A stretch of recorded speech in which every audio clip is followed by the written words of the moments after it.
And the Western St. Mary's Last Football Team.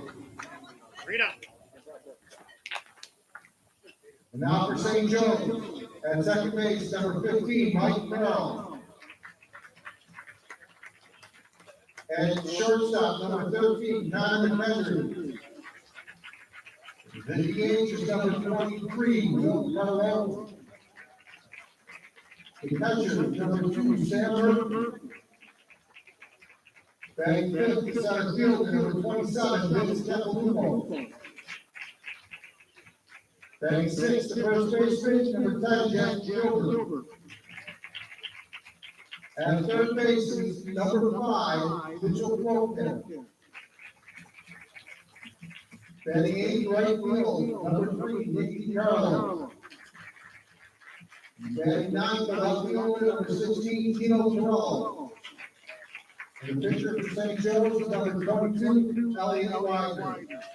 St. Joe's is coached by Paul Nasca. And the rest of the St. Joe's baseball team.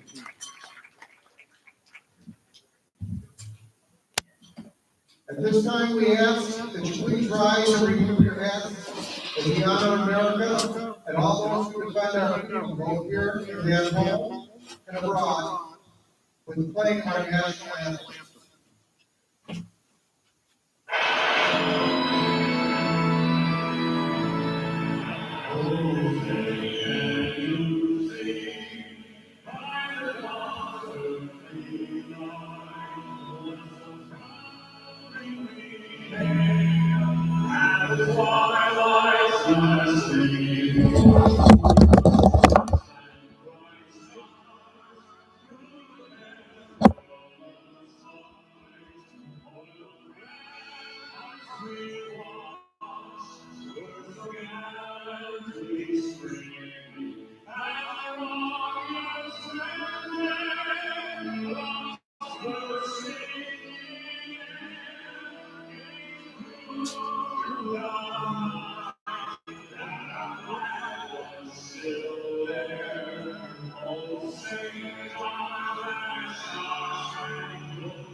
Good afternoon, everybody. This is Frank Wolf from WNYathletics.com.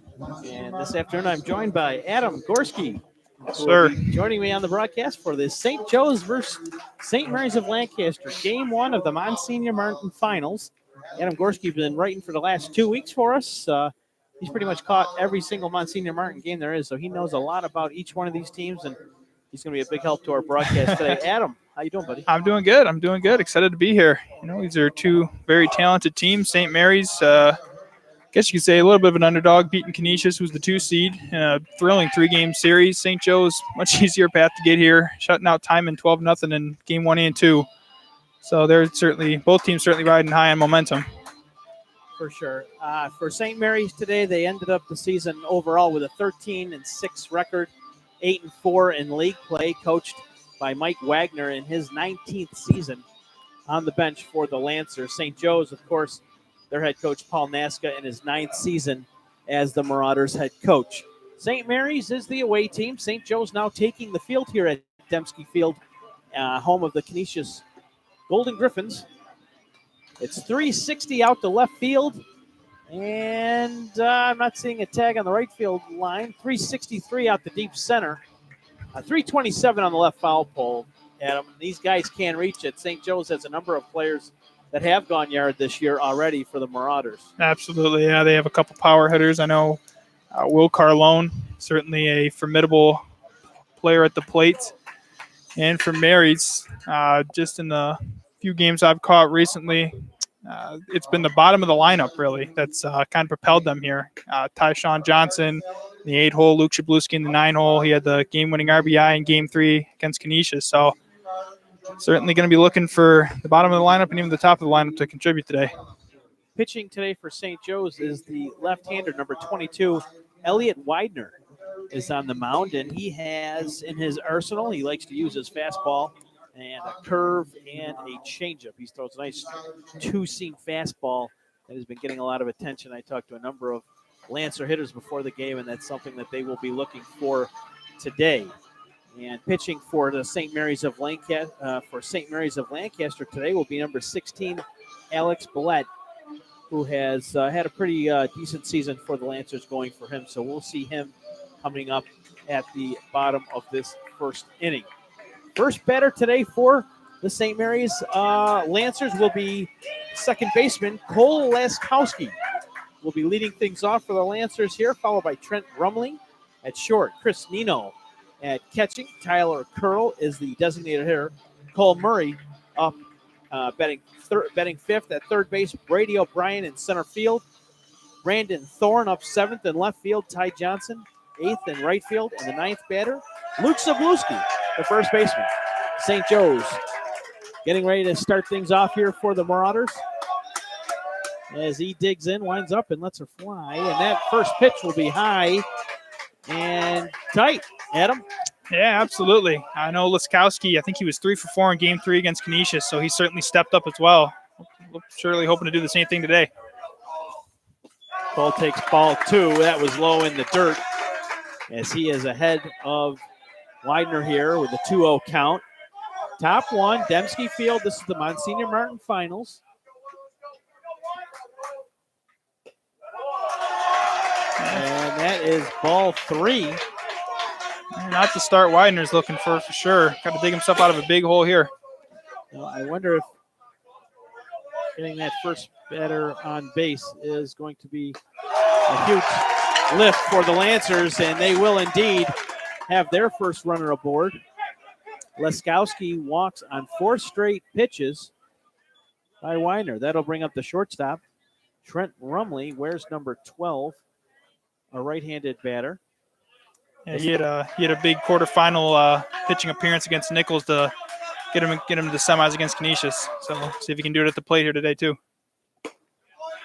St. Mary's with a man on first. Leadoff batter reached by base on balls. First pitch was a strike to Rumley. Lefty versus righty.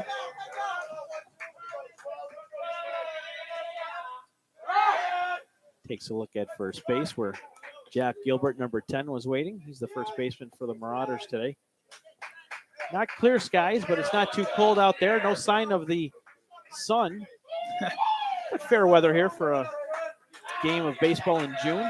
Absolutely, can't complain. Here's the pitch. And looks like that got in there. No. Umpire calls that a ball, yeah. 1-1 your count. Runner on first base with a modest lead off. Widener gets the signal. Brings it back to first. Dick Gilbert has to get off the bag there, but runner was back in plenty of time. Just checks the runner, takes a little bit of a walk around the mound before he looks and receives the pitch. Widener has the pitch he wants, delivers. And that's going to be high and outside for ball 2. Yeah, a little bit of a shaky start here for Widener's. 7 pitches, 6 balls. Walked Laskowski on 4 pitches, so see if he can bounce back here, maybe get it to 2-2. Lancer bench is up, and they're vocal already. Strike 2. It'll be 2 balls and 2 strikes, no outs. If you're just joining us, this is the St. Joe's Marauders versus St. Mary's Lancers for the Monsignor Martin Finals. There is no state championship for baseball, so the season will end tomorrow for these two teams. Widener takes another look at first base and shakes him down. Looking at a 2-2 count. No outs. Yeah, it'd be huge for the Lancers to get something going here in the top of the first. They've really been a later inning team in terms of runs recently. There's a ground ball to short, flip to second, and an errant throw to first. The base runner will be safe at first. But the force out at second, the Marauders pick out their first out at the top half of this first inning.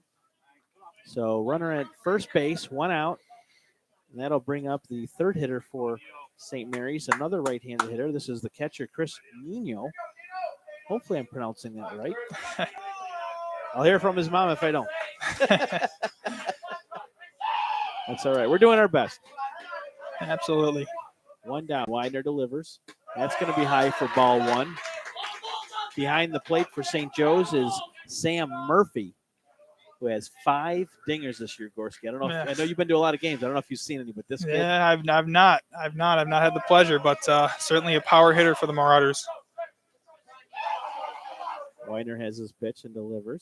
And that's going to be fouled back and out of play.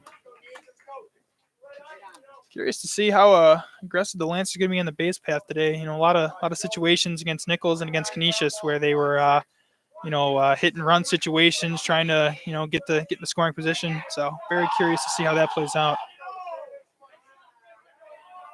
Widener looks him back to first.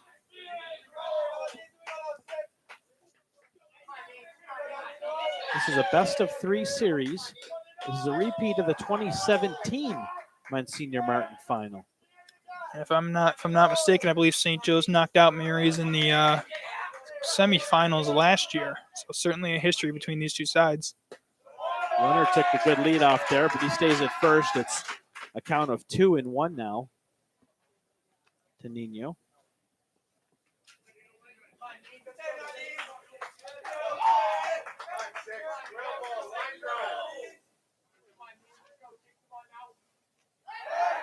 These two teams met twice in the regular season. St. Joe's did take both of those contests. They won back on May 5th, 10-2. And the very next day, they played again, a 10-inning game in which the Marauders won 3-2. I haven't talked to Coach Wagner for St. Mary's. He was saying that he certainly likes their team's chances, haven't taken them to 10 innings in that game in May. You know, first game not to their liking, but certainly a competitive one in the second time around. So they're confident they can hang in there. Definitely. 3-1 count now to Nino. He's hitting .287 this year for the Lancers, a right-hander. Pitch is delivered, and that is going to miss low, which will give the Lancers runners at first and second with 1 down. That'll bring up number 23, Tyler Curl, the DH. Tyler Curl, a sophomore, has appeared in 17 games for the Lancers. He's hitting just 154, 52 at-bats, 8 hits on the season. But one of those hits was a home run. Can't go wrong there.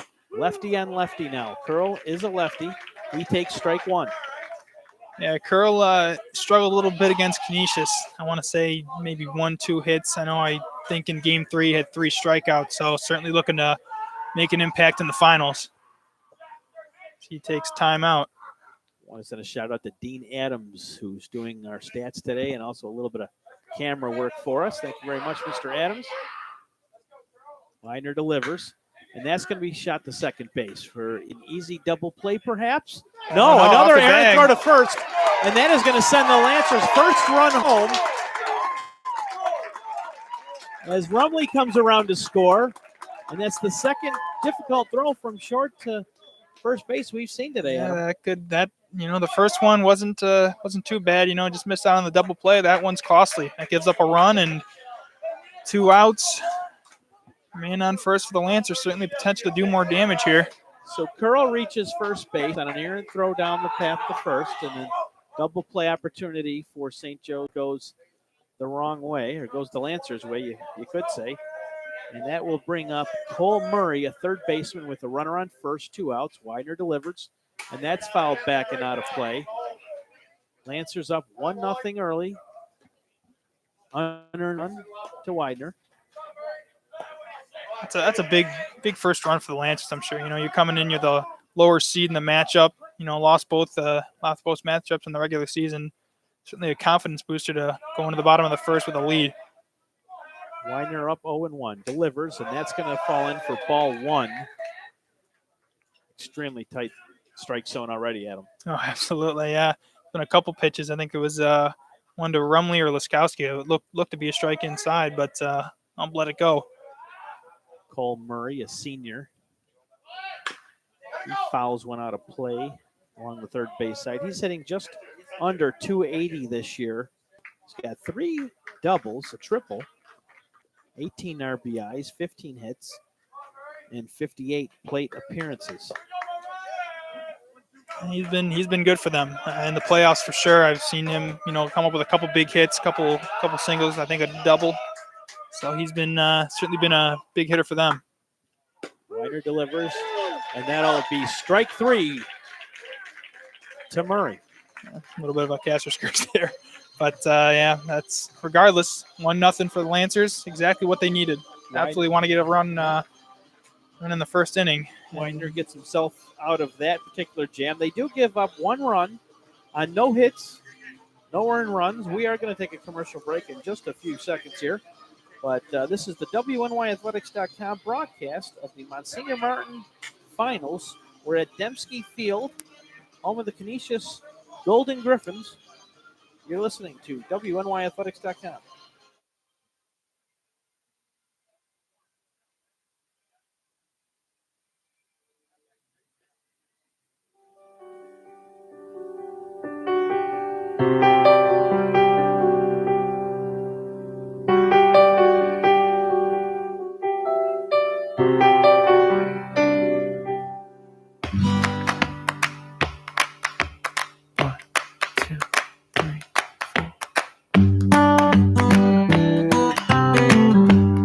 Here at St. Mary's, the challenging academics and college prep atmosphere prepared me for my next 4 years of college.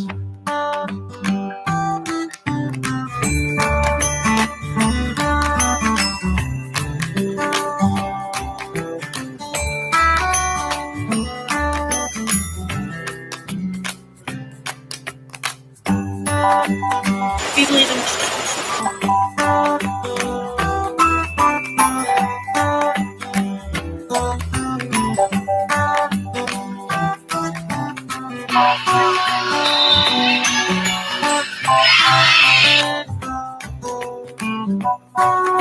We believe in commitment. Little commercial from St. Mary's of Lancaster. It's a little bit better if you're watching the commercial on YouTube. The audio, not the greatest, but shout out to the St. Mary's Lancers. Their softball team went all the way to states this year, Adam. Yeah, great run for them. Absolutely. Can't pretty good when you got both of the 2 big spring sports succeeding. Potential to win 2 championships from Monsignor Martin. Absolutely. Shout out to Coach Kevin Hufford on an excellent job once again with the Lancers. St. Joe's comes to the plate now. And that'll be Mike Merrill leading off for the Marauders, a senior second baseman. Alex Billette, right-hander on the mound for St. Mary's. That'll be in for a ball. 1-1. Lancers lead 1-0. I don't know if you can see the scoreboard at home. I know it's out there in left field. Tough to read, but you will see that the Lancers are up 1-0. We're here in the bottom of 1. Count is 2-1 to Merrill. Yeah, Bellett, I don't think we've seen him for the Lancers so far this postseason. It's been Trent Rumley. He's had a couple good outings for them. The other day was Brady O'Brien with a stellar Game 3 outing. So some new arms here for the Lancers as he gets one in there for strike 2, 2-2.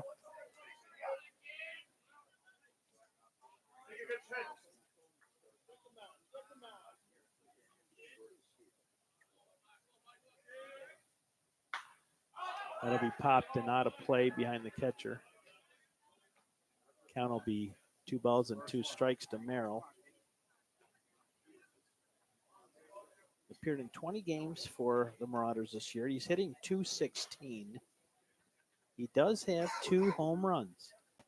Yeah, this Marauder lineup, man, there's power all through it. They're always dangerous to hit one out of the park. Nasca, one of the finer coaches in Western New York. Absolutely. That's strike 3 to Merrill. So a nice opening strikeout for Widener.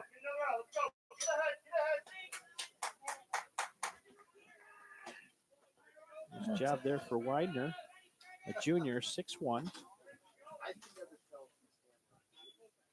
Yeah, it's a big first strikeout for Bella. I mean, just start out hot. I mean, Excuse me, yeah. Yeah, you saw last inning.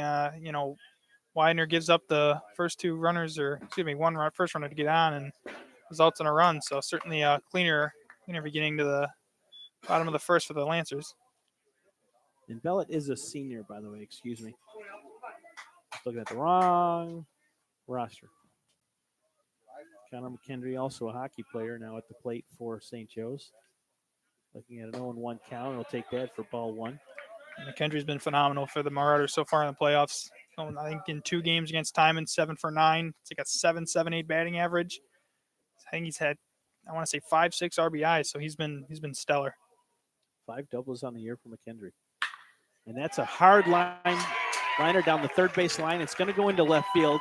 He's going for, no, he holds up. He was headed to second base, but he comes back to the bag. And St. Joe's has a runner aboard here in the bottom of the first. That's a great play by the left fielder to cut that off.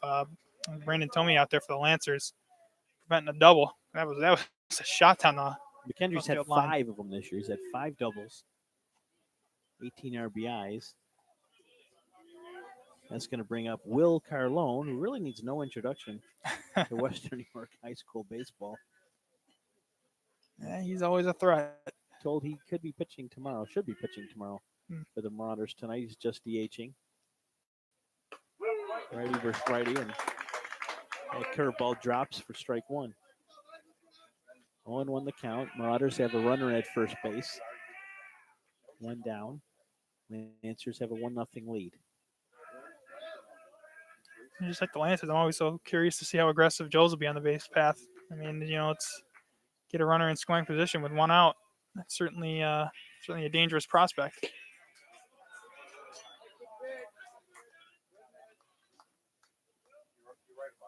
One and one pitch to Carlone here.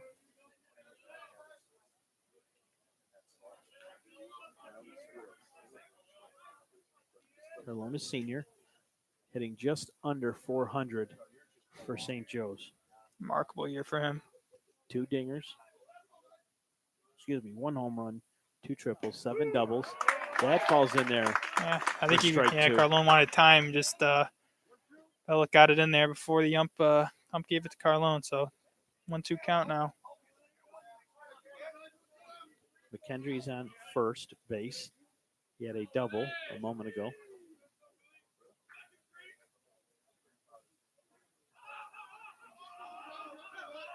Bellet delivers. Carlone takes a big swing, and he goes down.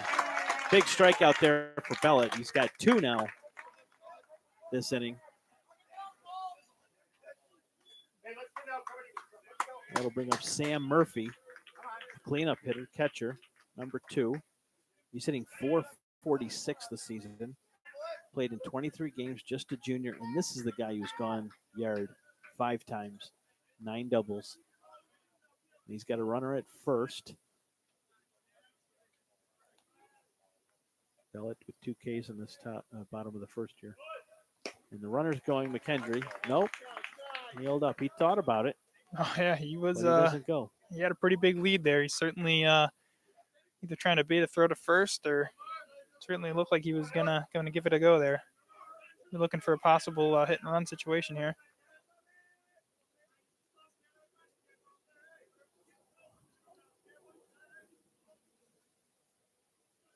Bellet delivers. That looked like a change up there. And that's in there for strike 2. He's been good in this, bottom of the first. I mean, 2 strikeouts already. Certainly looking good for a third as well. Bellet ahead on the count now, 0-2. Runner on first, 2 out. Lancers clinging to a 1-0 lead here in the bottom 1.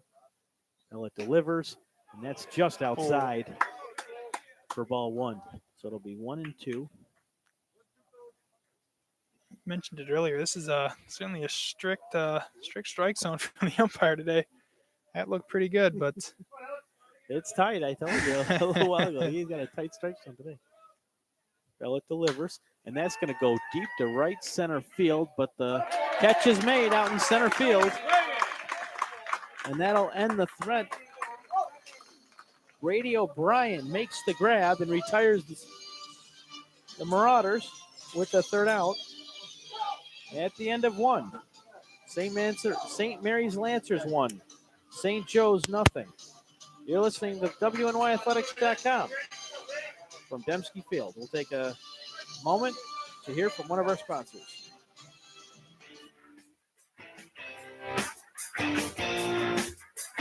WNYathletics.com is the premier high school sports website in Western New York, providing the best sports coverage of Section 6 and Monsignor Martin leagues. Check out our page for daily game recaps and late-breaking sports news. Our online scoreboards are updated in real time. Never miss a goal or touchdown. Visit WNYathletics.com today or follow us on Twitter, like us on Facebook, and subscribe to our YouTube.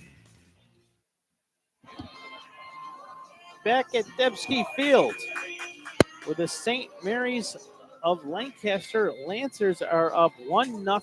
Jenna Caleri may be joining us on the broadcast, but probably not. I did bring a headset, and I brought gummies and lifesavers for her. But she's just cheating on us with she's going to go in for the green one. No, red one. All right. She's going to grab the red one, but it's great to see the media out here today. Adam, covering game one here of the Monsignor Martin Baseball Finals. Absolutely. I mean, these are two phenomenal teams, and both of them deserve to be here. So it's always good to see they get the recognition they deserve. I see Harry Skull walking around. He was on the third base line a little earlier. Almost got touched up on one of those foul balls, but Harry's got cat-like reflexes. Oh, absolutely. Absolutely. So it's top of two. The Marauders come back to the plate. Vince Capilupo, center fielder, comes to the plate for the Marauders. And he'll take ball one from Elliot Widener, who got touched up for one earned run last inning.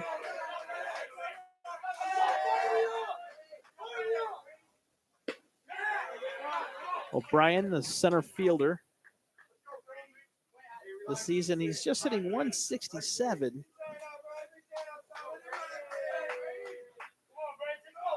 He's a senior. And he fouls one off for strike two. 1 ball, 2 strikes on O'Brien. Yeah, O'Brien was he was the hero in Game 3 against Canisius last week.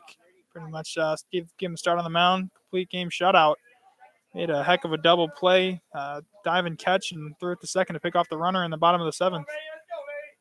Widener delivers, and that is low in the shins for ball 2. So 2 balls and 2 strikes now to O'Brien. He's the leadoff batter here on the top of the 2nd. Lancers clinging to a 1-0 lead, looking to add here if they can. Widener delivers, and that's a shot to deep left field. And that falls in play and bounces to the left fielder. That had to go about 315 at him. And O'Brien is in there for a stand-up double to lead off here on the top of the 2nd. Showing off the power. Wow. I could tell you what, that looked like it was gone. I'm not going to lie. I was thinking either gone or a ground roll double. That looked like it was going out into the parking lot. There's a Metro bus with its name on it, but no. Falls just shy of the left field fence there. And just the start you want, though, for the Lancers on the top of the 2nd. I mean, you're already up 1-0 on the number 1 seed. And certainly a great shot to add to it now. Brandon Thome comes to the plate now. O'Brien's at second. This is the left fielder, a right-handed batter. He'll take ball 1. Yeah, I mentioned it earlier. These 7, 8, 9 hitters for the Lancers, Ty Johnson and Luke Shabluski, they've been good in these playoffs. This is just a sophomore too. Yeah, I want to say they contributed at least 4 or 5 of the runs against Nichols in the quarters. Shabluski in the 9-hole had the game-winning RBI against Canisius in Game 3. So certainly looking for. I'm sure Mike Wagner is looking for similar things here from his bottom 3 hitters. Thome takes ball 2.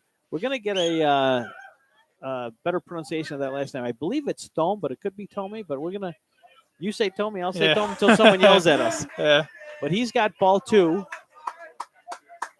It was a bit of almost a pass ball situation there, but it looked like it. But Murphy was able to come up with that. Absolutely good play by him. keep the runner at second base. That's in the No, dirt, but that's that a gets pass by ball. him. And O'Brien will get down to third base. So now the Lancers have a runner in striking distance now. Right after we give Murphy a compliment there on the nice stop before he gets that, lets that one get by him. And like you said, man on third, no outs. It happens. Yes, it does. 3 balls, no strikes, no outs. Runner at third. Domir batter hitting 273. He's got 9 RBIs this season. And he takes strike 1. So Widener now has a 3-1 count. A runner on third. No outs.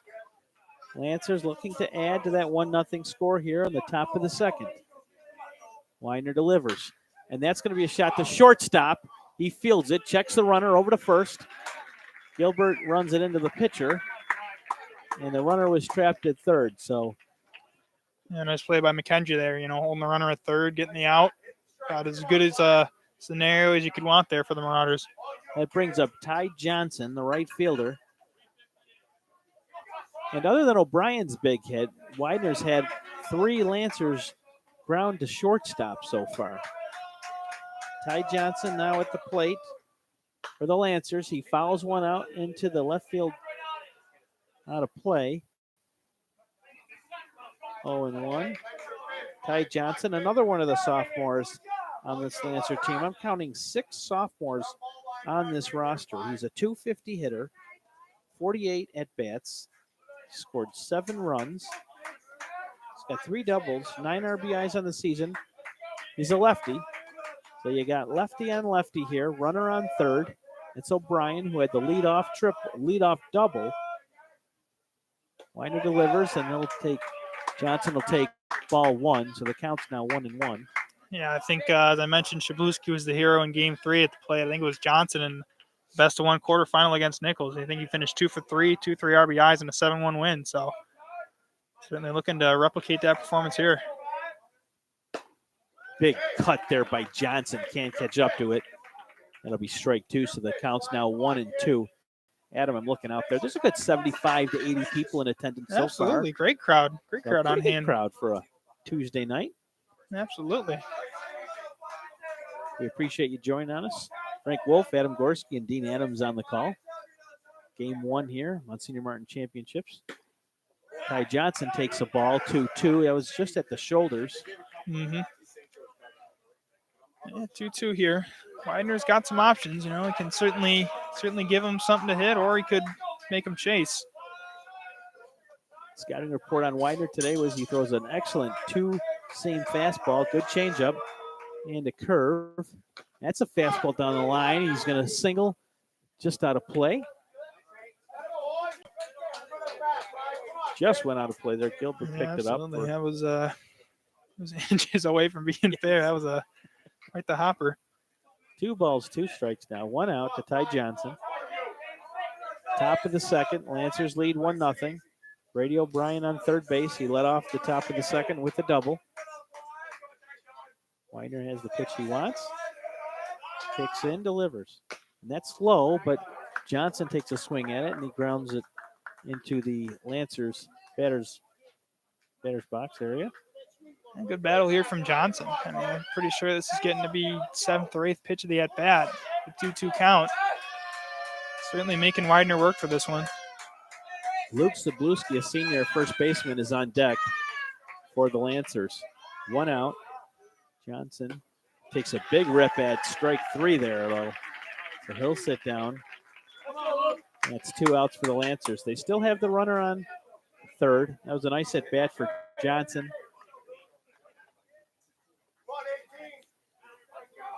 As I mentioned earlier with Shabluski, I mean, he had the RBI to make it 1-0 against Canisius Game 3. He was 2 for 3 with 2-3 RBIs in Game 2. So he can put the ball in play here, get himself a single. That scores a run. Luke Zabluski listed as a junior. I thought he was a senior, but showing here as a junior. He's appeared in 14 games for the Lancers, hitting .342. He has 11 RBIs, 5 doubles, 13 hits for the first baseman. He takes strike 1. Lancers have 2 outs here in the top of the second. A runner on third base. It's the leadoff batter, Brady O'Brien. And Zabluski will foul that one behind the plate. Tell you 1 what, 1 year count. Yeah, this would be a heck of a performance for Widener to get out of this inning unscathed. I mean, O'Brien with a leadoff double gets the third with no outs. Certainly be a heck of an escape act. Yeah, that was a excellent opportunity for the Lancers. And they Jack pull it Gilbert off. is going to catch that for the third out. Is Zabluski. Couldn't do any damage there. Neither could Johnson. O'Brien takes a slow walk back to the dugout as the Lancers could not put him across. So after 1.5 innings there, Lancers are retired. St. Joe's are coming up this inning with Jack Gilbert. I believe Jack Gilbert will be leading off. Capicopo, I can't remember I can't spell his name, but he had the last out of the inning. Gilbert is definitely coming to bat. And then we've got Mitch Flocare and then Nick DiCarlo. We're going to take a quick timeout to hear from one of our sponsors. You're listening to the WNYathletics.com broadcast of the Senior Martin Baseball Finals. YouTube.com/WNYathletics. Share the link. We're going to be here all day till this one's over. How many innings it goes, nobody knows. Word from one of our sponsors. Hi, I'm Paul Wolf, local independent insurance agent for over 15 years. We represent over 30 insurance companies to try to find the best coverage and the best price for you. We're family owned and operated. We specialize in auto, home, and commercial insurance. Call the Paul Wolf Agency today at 835-9653 or stop in at 2686 Elmwood Avenue in Kenmore. The next time your insurance rates go up, call the Wolf.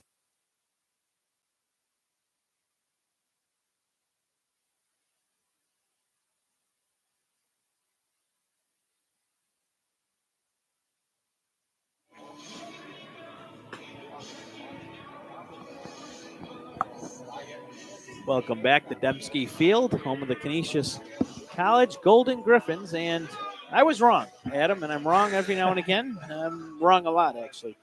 Vince Capilupo is the batter for the Marauders. He'll lead things off. Jack Gilbert hitting second, and then Flocare third this inning. DiCarlo batting cleanup. Alex Blatt did very well in that opening inning for the Lancers, striking out 2 batters. Capipulpo, a lefty here. And he grounds it down to the second baseman for an easy 4-3 out for the Lancers as they pick up their first out. That'll bring up number 10, Jack Gilbert, the first baseman, and a senior for the Marauders, also captain of the hockey team. And he's appeared in just 14 games for the Marauders this year, hitting .306.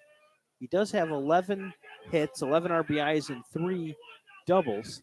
He's a lefty as well. And Gilbert takes the first pitch for strike 1. Yeah, easy as you like there for Belton that first out. First pitch, ground out to second. So he's I can't imagine he's anything but happy with his first few outs. That fell in there a little low for ball 1. Gilbert looking at 1-1. 1 out here in the bottom of the second. Lancers lead 1-0. Scored the first run in the top half of the first. Gilbert takes a rip, and that's fouled back into the catcher for strike 2.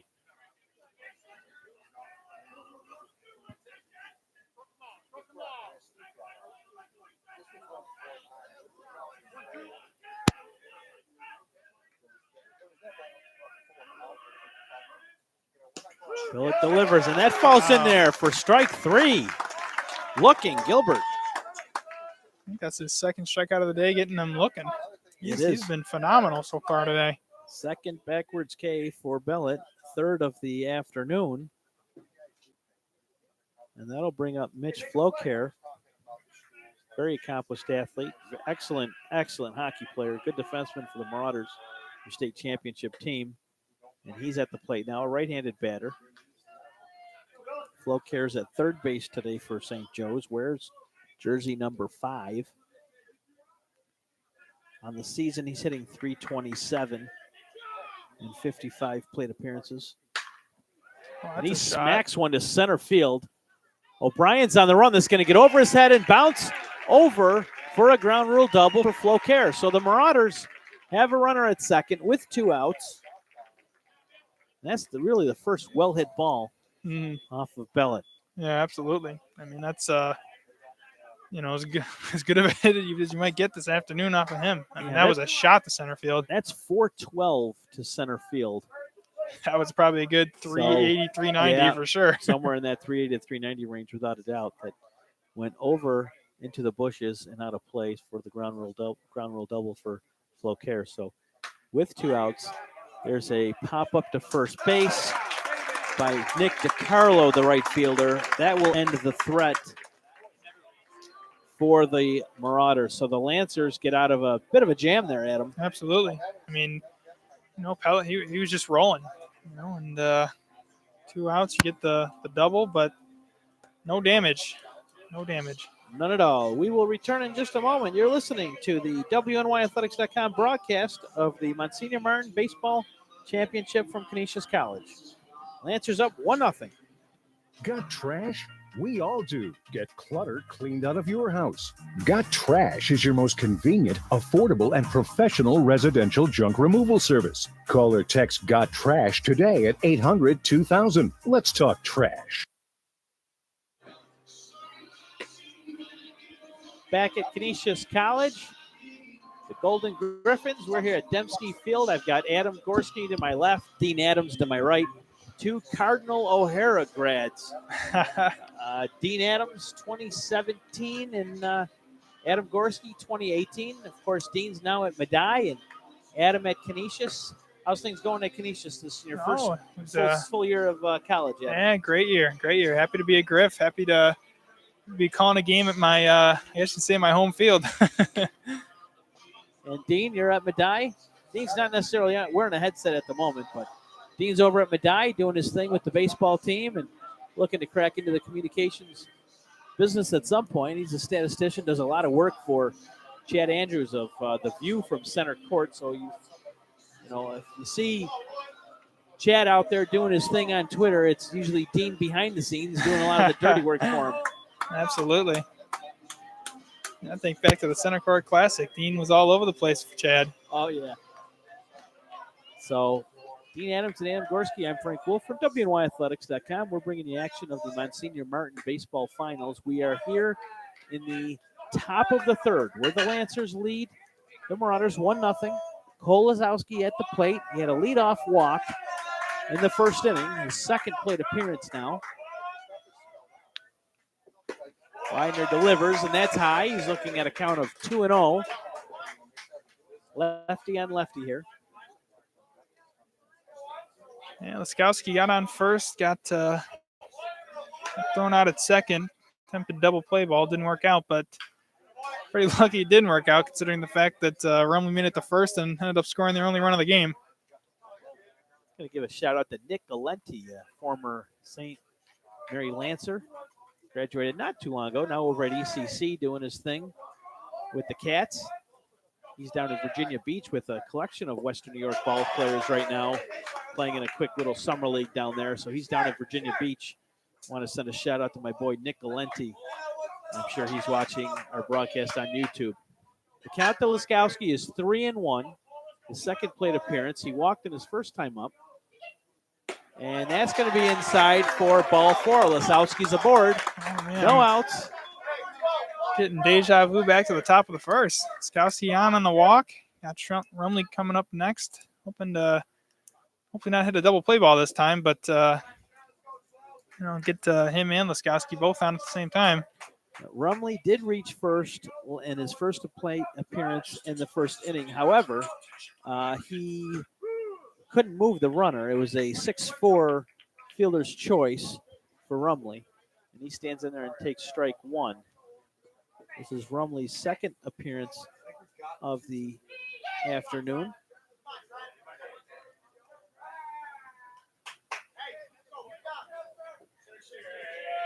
Rumley hitting .389 for the Lancers, 69 plate appearances. And he headed to a fielder's choice his first time up. The leadoff runner's at first, Laskowski. Widener checks the runner, sends him back. It was an unearned run scored in the first inning by the Lancers.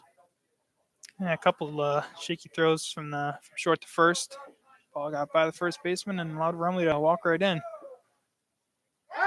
Widener checks the runner yet again. Laskowski gets on his horse back to the bag.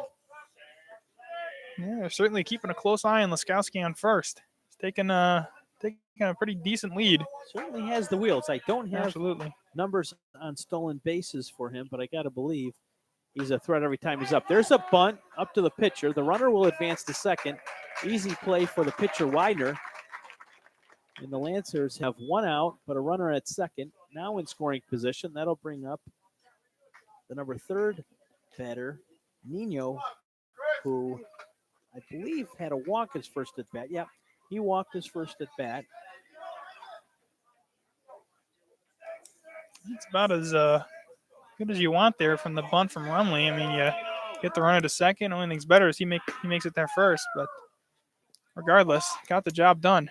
Free pitch there for the batters. He called timeout before he started that delivery.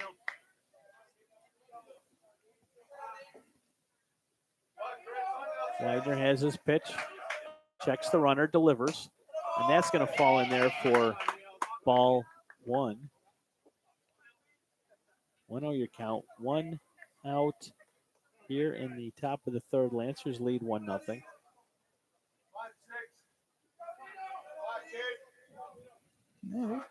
Maybe being careful. Maybe being careful with Laskowski at second base there.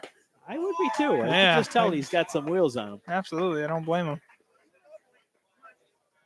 2 balls, no strikes on the batter now with 1 out. Nino has a runner at second to work with. Lancers leading 1-0, looking to add to that here in the top of the third.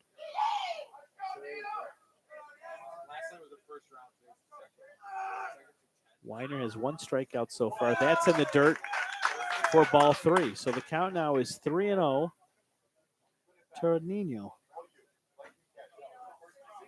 Tyler Curl on deck. He had hit into a double play last time up, but there was a error from the shortstop to first, which led to the Lancers' first run of this ball game. That's strike 1. 3 balls, 1 count. Notice so far in this game that Widener has thrown a lot of first pitch balls. So he's been behind in the count for most of this game already, whereas Bellet has been ahead in the count. Absolutely. I mean, that's certainly not. Shot down the third base line. Flocare checks the runner over to first. And Gilbert has a bad throw over to third base. Laskowski is in easily at third base. Good base running. Really great. You watch the ball, watch the third baseman make the throw, and jumped right at the right time to get there safely to third. But 2 outs now. Curl at the plate with another chance for another runner on third. For the second time, Lancers have a runner on third with 2 outs. That brings up Tyler Curl, a lefty. Laskowski's at third with a leadoff walk. Now he's at third. Widener checks the runner, delivers, and that falls in for strike 1 to Tyler Curl, the designated hitter this afternoon. Yeah, you mentioned it earlier. I mean, he's been behind in a lot of counts. Finally gets that first pitch strike. Seeing if he can maybe be a little bit more aggressive here. That's going to be high for ball 1. Tyler Curl, again a sophomore, hitting just 154, but don't let that fool you. He does have that. I guess I don't know if you score that as an RBI or what. He can be credited with it either way. Widener delivers. Curl fouls that one back and out of play for a count of 1-1 now. He's moving along, Adam. Yeah, absolutely. Really nice little pace we got going on here. 1 ball, 2 strikes on Curl. Widener has the pitch he likes. steps off the mound. Takes a look down at third base where Laskowski is, but they're not holding the runner. And I wouldn't be either. It's not good baseball to do that. But oh, and he gets curled to chase one there for strike 3. So that will end the Lancers' threat. 2 straight innings. They leave a man on third. So that'll do it for the Lancers. We are going to go to yet another commercial break because we've got a few sponsors that need to be recognized. But you're listening to live coverage of the Monsignor Martin Baseball Championship from Dembski Field. We'll be back in a moment. Logistics Plus is a global transportation provider headquartered in Erie, PA, with locations worldwide, including right here in Western New York. Logistics Plus is consistently recognized as a fast-growing transportation and logistics company, great supply chain partner, top freight broker, leading project cargo manager, and a great place to work. With a strong passion for excellence, our 500-plus employees put the plus in logistics. Call our Buffalo office today for an efficient, personal approach for all of your transportation needs.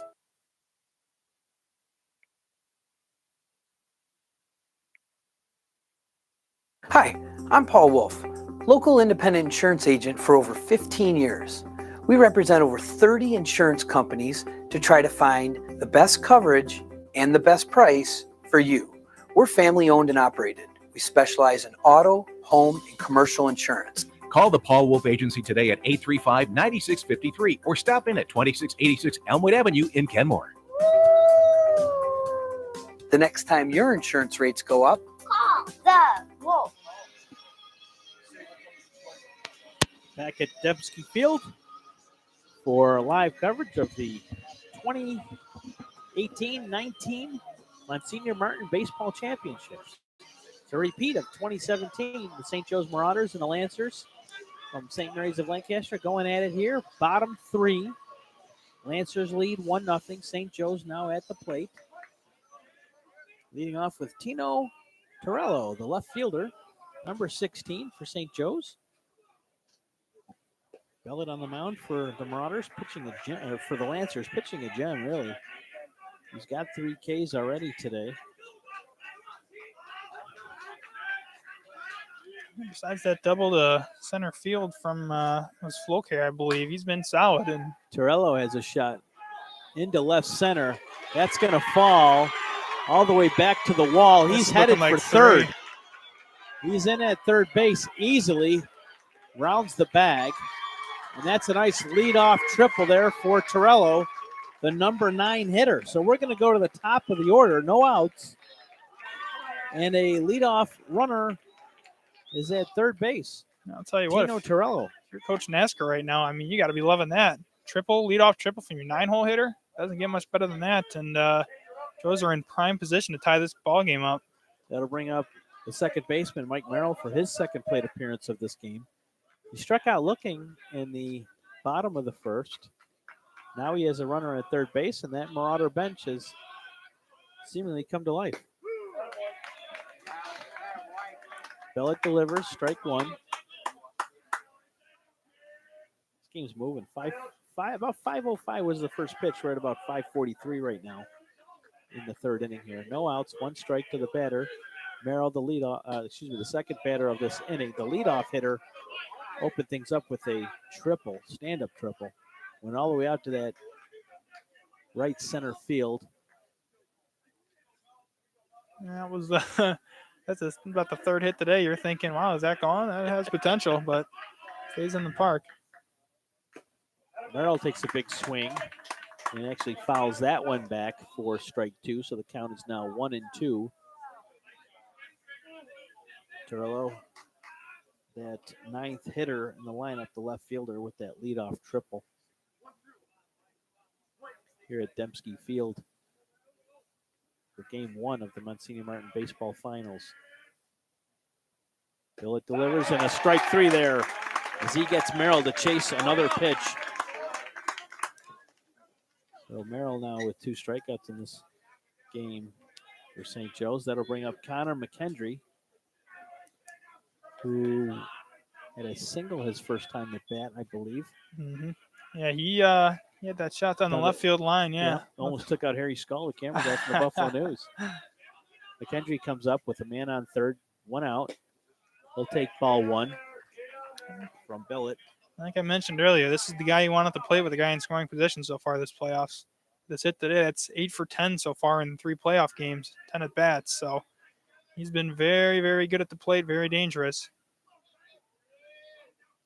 Billett delivers, and that's going to fall low for ball 2. So McKendry's ahead in the count now. 2-0. Runner at third, that's Torello, the leadoff hitter this inning, 9th batter. Safely hit into a triple there. And he'd like to cross that plate to tie this game. There's a pop fly to the first base side. Not enough room there. And that just goes out of play for strike 1. So the count is now 2-1.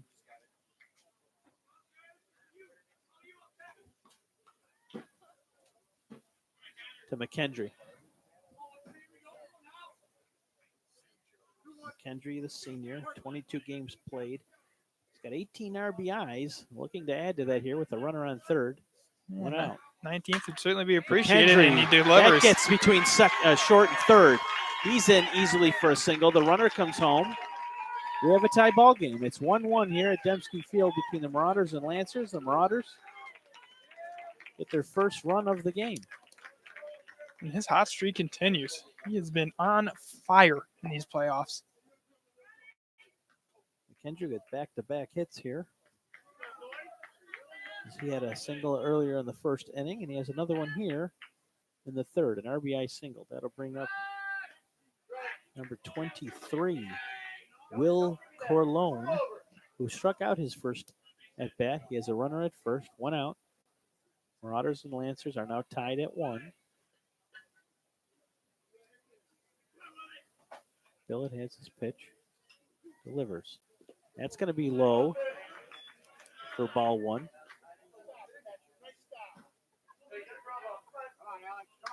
Got to thank my main man, Dean Adams, with the stats today, doing a little bit of camera work. He's doing it all. He's a jack of all trades today. Adam. Absolutely. One of the best. I'll always say it, one of the best. Billett checks the runner. Kicks in, ready to deliver. And that's going to fall low for ball 2 to Corlone. Will Corlone, definitely one of the premier baseball players in Western New York this season, last season.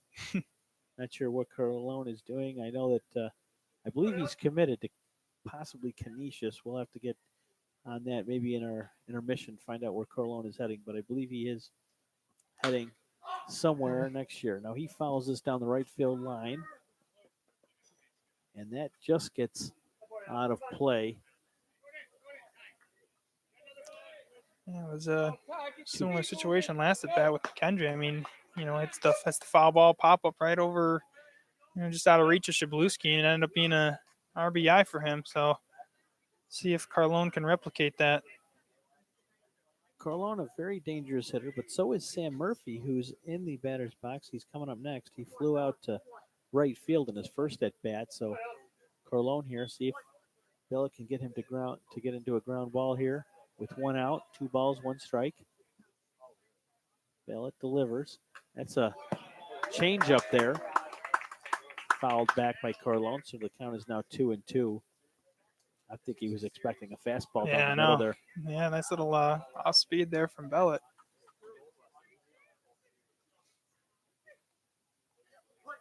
One out to the Marauders. They got a run just a moment ago to tie things up here in the bottom of the third of this Monsignor Martin Game 1 final. Best of 3 series. McKendry takes the lead off, and that's right down the plate. Corlone couldn't have asked for a better pitch, but he's going to sit down, strike 3. And Billett has a big strike out there for the Lancers. Yeah, that's massive. I mean, with Murphy coming up here, you could not have allowed him to reach base. You got men on first and second with a 4-hole hitter for Joe's. That's a dangerous prospect. You're playing with fire there. So 2 outs now. It's focus on the batter. Check Billett's stats at the break, but I believe that's his 6th strikeout of the game. 5th or 6th. We'll have to get those. Now that's his 6th strikeout of the game, and he struck out Corlone twice, and the leadoff batter Merrill. Standing in there, bottom of the 3 with 2 outs. Runner at first. Murphy up. He's got 5 dingers this year, the catcher. 0-1 your count. Delivers, and that's down the third baseline. A grounder. Fielded. Throw to first. A difficult one. But the first baseman comes with it. That's your 3rd out of the inning. Yeah, nice plays all around. Nice backhand scoop from Murray at 3rd. Nice dig from Shablewski at 1st. Lancers get out of a bit of a jam there. But the damage Marauders did there, 1-1 your score. You are listening to coverage of the 2018-2019 Monsignor Martin Finals. We're going to stick with you through the break. Thank you, Tony, for that update. Carlone is going to the A10 next year. He is a Virginia Commonwealth commit, so I knew he was heading somewhere. I thought it might have been Canisius, but they're going to let Carlone go. I mean, I think that they're letting a good one get away from him, Adam. Yeah, we certainly Golden could have used them. That's for darn sure. But you got 3 days now to march down to that AD's office and say, "What are you doing?" Yeah, I'll have to give him an earful for sure. But no, the Golden Griffins are have a fantastic ball club program here at Canisius. It's a really cool facility here. It's a nice little area where they've got us set up behind the plate. Not the best of camera angles. That's the best we're going to get today. If you're joining us or watching us on YouTube, thank you very much. Double-digit followers today, Adam. So, fantastic. Glad to have everybody with us. Halfway decent job. Big shout out to Ilio DePalos in Blaisdell on South Park. Adam, you ever been there before? I've not had the pleasure. We're going to have to get you out there. Absolutely. How about Dean? Dean, you've been to Ilio's? All right. Dean Adams has been to Ilio's. I've been to Ilio's. So we're going to have to get Gorski I'm about to say there. I'm the odd man out, unfortunately. We're going to have to get Gorski there in the next couple of months or so. Lancers are back at the dish. Top 4. It's a 1-1 score. Cole Murray, the third baseman, is up. He struck out in his first plate appearance.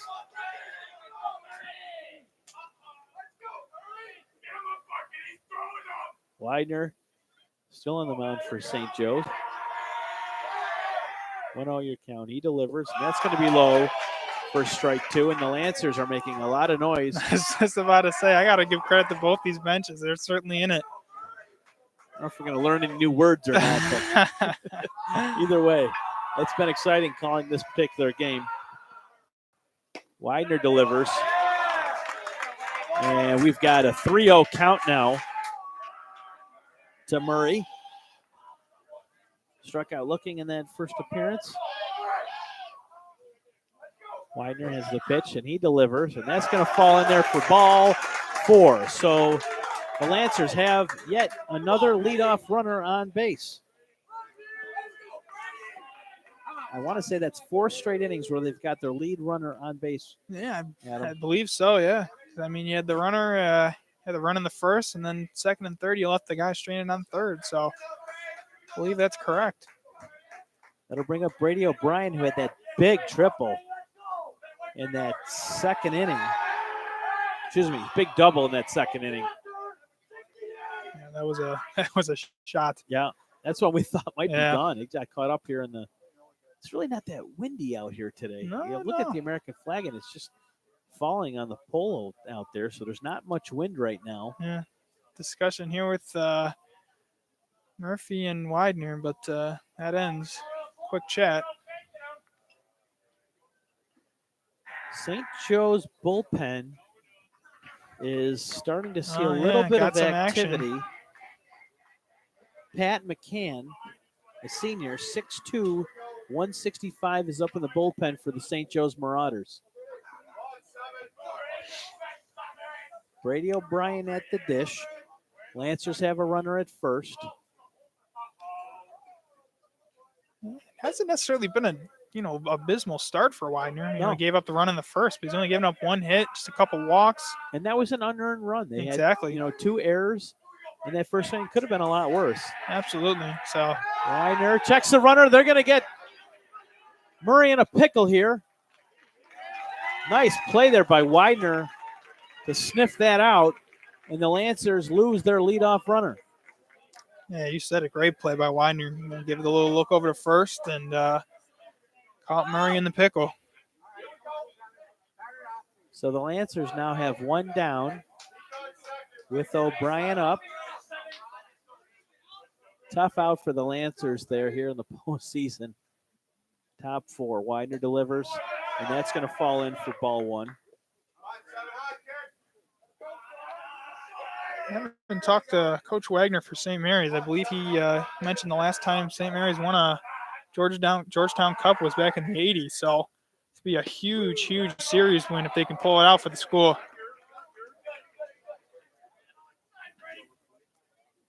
Well, no, Brian seemed to disagree with that call, but nonetheless.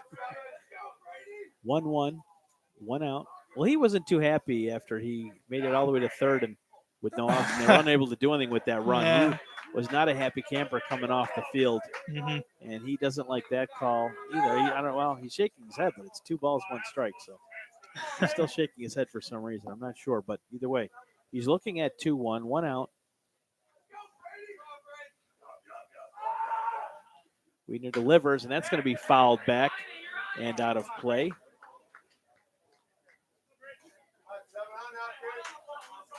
Count should be 2-2.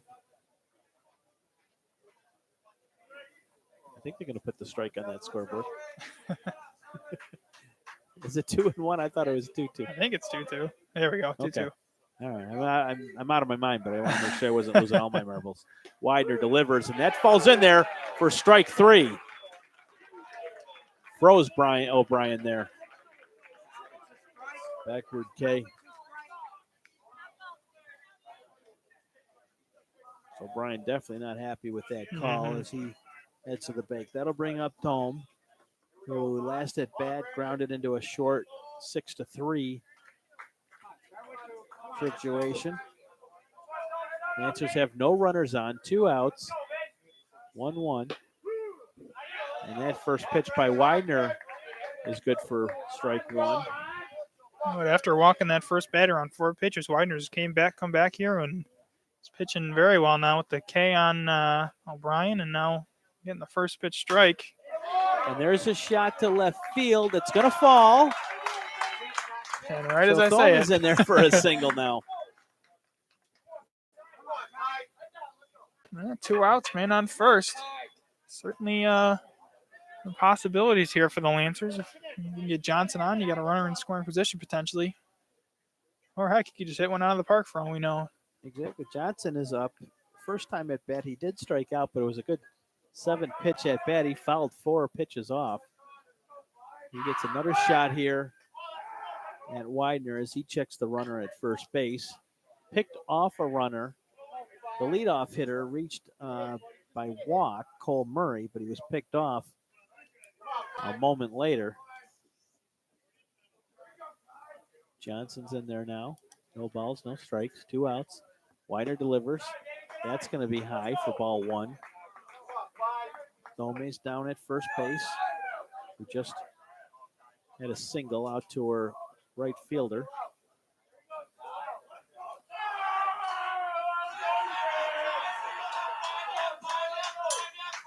Widener has the pitch he likes, and he delivers, and that's going to be grounded out of play. So it'll be a 1-1 count with 2 outs here in the top of the 4th from Dembski Field, home of the Canisius Golden Griffins. We will be here again tomorrow night. And, well, Adam will be here. I won't be here. We're looking for a couple of Dan Lalama, I believe, will be on the call tomorrow for WNY Athletics. So we will be here tomorrow, live streaming for WNYathletics.com. Keep it locked here for game 2 and potentially game 3. Maybe a game 3.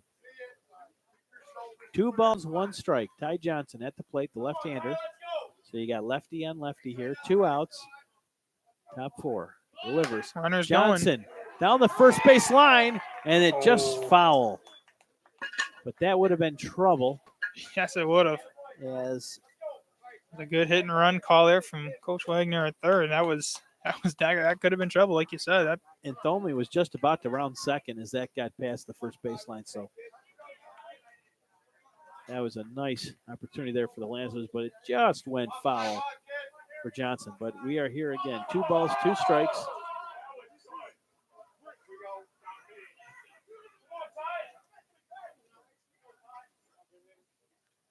Widener delivers. And Johnson misses strike 3 to end the inning. So the Lancers go down. They had 2 base runners, 2 men left on base, or 1 man left on base. They did get the 1 runner on a pickoff by Widener. So we are heading to the bottom of the 4th, 1-1 your score. The Marauders got some life last inning with their first run. We're going to step aside here in just a moment and hear from one of our sponsors. 1-1 your score, bottom 4 from Debski Field, WNYathletics.com. Continuous coverage of the Monsignor Martin Baseball Final. Hi, I'm Paul Wolf, local independent insurance agent for over 15 years. We represent over 30 insurance companies to try to find the best coverage and the best price for you. We're family owned and operated. We specialize in auto, home, and commercial insurance. Call the Paul Wolf Agency today at 835-9653 or stop in at 2686 Elmwood Avenue in Kenmore. The next time your insurance rates go up, Call the Wolf.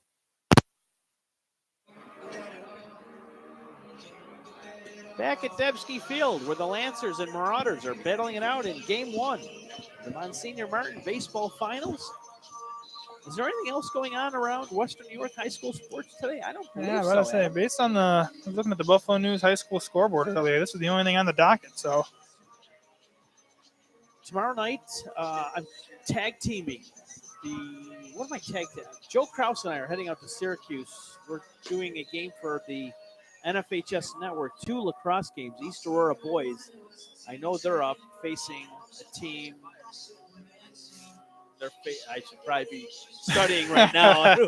I'm not necessarily calling that game, so hopefully Joe Krause is home studying what he needs to know for tomorrow's game. I'm just doing the stream and the scoreboard for the laptop, but all the pressure's on Joe Krause tomorrow.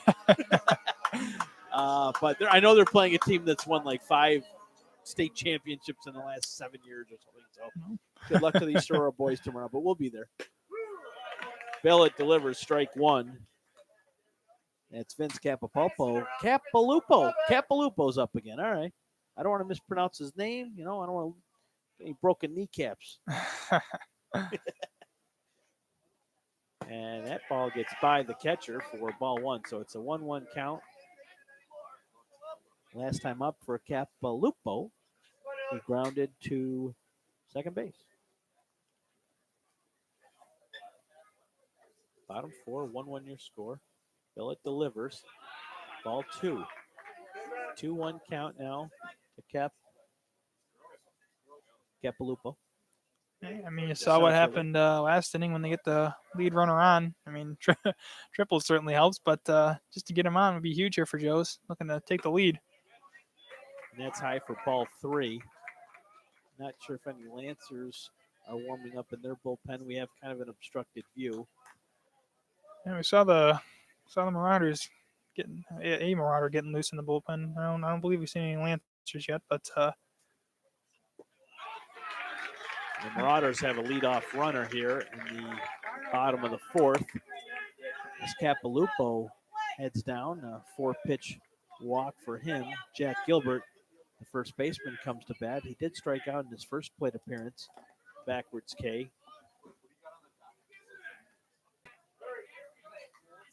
So Billett now has to deal with the runner on first. It's a 1-1 ball game, bottom 4. Game 1 of the Monsignor Martin Baseball Finals. Gilbert showing bunt. He almost laid one down there, but it gets by him for strike 1.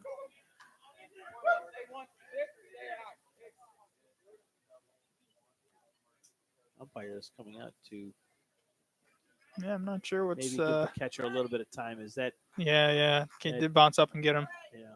So the catcher did get that one. It looks like an area that's not protected by padding. Yeah, it looks like Nino's okay though. He will continue. Tough kid. Absolutely. Tough kid.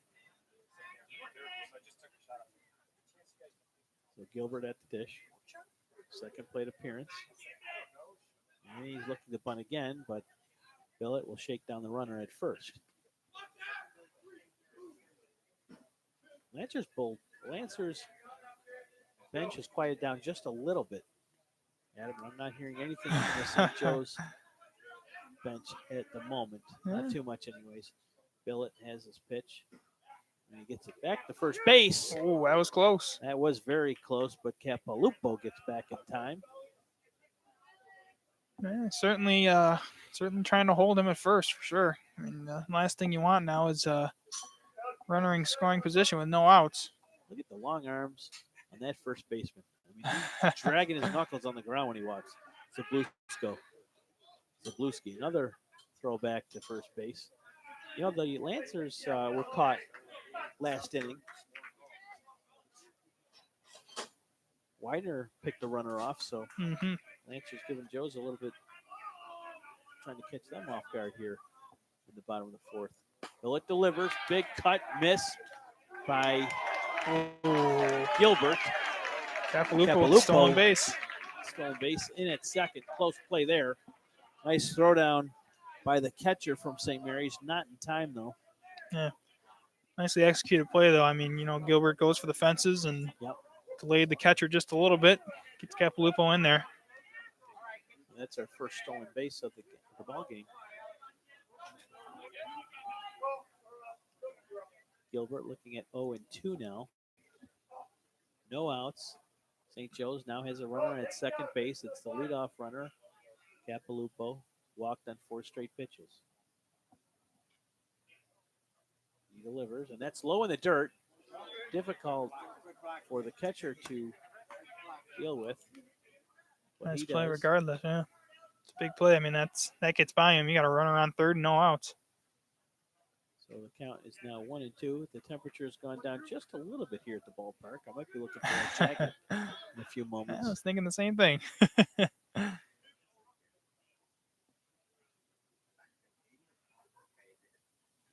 Billett has what he likes. He delivers, and that's a changeup. Runner's going down to third. Throw is not in time, and it gets by the third baseman. Oh. So Capalupo comes home, and that rolls all the way down into the warning track at the wall. No other runs aboard for St. Joe's at the moment. Gilbert, with 2 balls, 2 strikes, just picks up an RBI, and St. Joe's, for the moment, has the go-ahead run here in the top of the fourth. So the Marauders take a 2-1 lead here. That's unfortunate. Yeah, it's unfortunate for Marys just because that throw, if that's on target, it looked like Capalupo was out. I thought the throw definitely would have been in time as Coach Wagner is going to meet at the mound with Bellett here. I wonder if that ball that got into the catcher threw him off a little bit because he is walking a little gingerly back to the pitcher's mound right now. Yeah. And I just wonder if that he hasn't been able to shake that out at the moment. Yeah, the throw down to second was pretty good. Reaction was good. But that throw to third was a little way off the mark. I don't want to say a little, but that was really way off the mark. A little slow getting out of the getting up and making that throw down there. And it looks like he should have had the runner. A good throw, not a great throw. A good throw would have had that base runner, Capalupo, at third. Instead, he comes home, and the Marauders now have that 2-1 lead. That's some good base running by Capalupo, though, regardless. I mean, he steals second. I guess you can say he steals third, and then lucky for him, ball gets past the third baseman, and he gets home without having a batter having to even put the ball in play. So Billett working with a 2-2 count on Gilbert, and he takes it to center field, but O'Brien is there. Gilbert really got a hold of that one, but he's going to be retired for a deep fly out to center field. Love the sound of that bat off the wood. No, absolutely. Nothing better than that. Good first out, though, for Bellett, though. I mean, can't really blame him for that. It was a bad throw to third, but regardless. An unearned run for sure. That'll bring up Mitch Flocare. His first at bat, he doubled, a ground rule double. So he really tagged Billett his first time up, but was unable to score. He was stranded at second base. Here's Flocare here again in the bottom of the fourth. 1-0 count. Billett delivers, and that was just off the mark. 2-0 your count. Bases are empty for St. Joe's. A moment ago, they just scored to go ahead on St. Mary's 2-1. Billett delivers. That's low for ball 3. So Flocaire looking at 3-0 your count.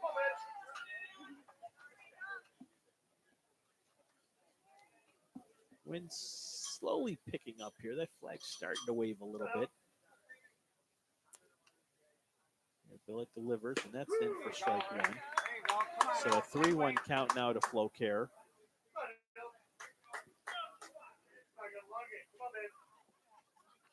That's encouragement from the coach there, and true words, long game. Still plenty of game to go here for the Lancers. Flocaire takes another one to center field that will drop right in front of O'Brien. So Flocaire is in there for a single. He's 2 for 2 this afternoon. And the Marauders have another runner here in the bottom of the 4th. They lead the Lancers 2-1. They scored a run in the bottom of the 3rd.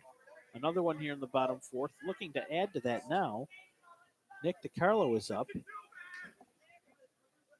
Flew out to first base in his last at-bat. On deck is Tino Torello. You may remember, scored the opening run for the Marauders, had a leadoff triple in the bottom of the 3rd.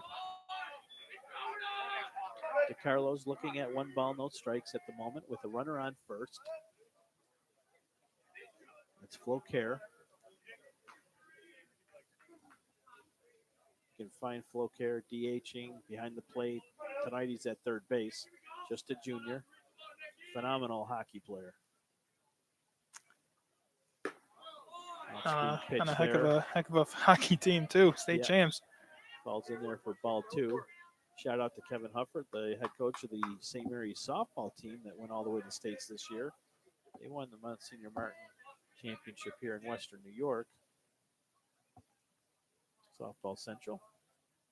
Good friends of WNY Athletics. Billett delivers strike 1. The count is 2-1 to DiCarlo. His second plate appearance of the ball game. Flew out to first base last inning, 2 innings ago. It's going to be a big out here for Billett if he can manage to pull it off. You know, he got the runner on first, just gave up the run. Runner's going. He's going. Throws down, and it's in time. They get him. So Flocaire is caught stealing.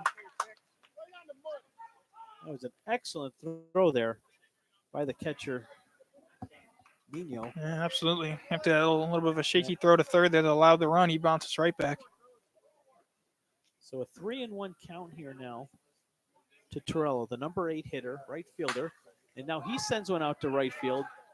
Ties on the run. Ty Johnson gets there for the 3rd out. So Billett retires the Marauders after giving up the go-ahead run. It's an unearned run. Yes. But nonetheless, St. Joe's leads here after 4 innings. 2-1. You're listening to the Buffalo Monsignor Martin Baseball Championships. We're going to take a word from one of our sponsors. We'll be back in just a few moments.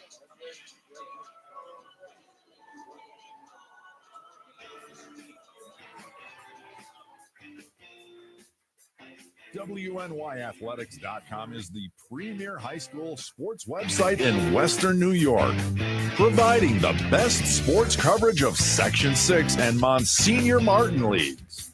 Check out our page for daily game recaps and late-breaking sports news.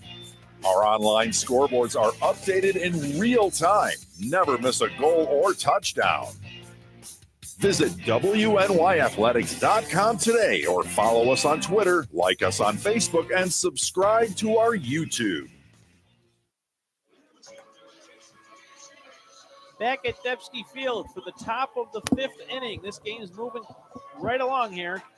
Frank Wolf, along with Adam Gorski and Dean Adams, helping me with today's broadcast. I appreciate your help, gentlemen.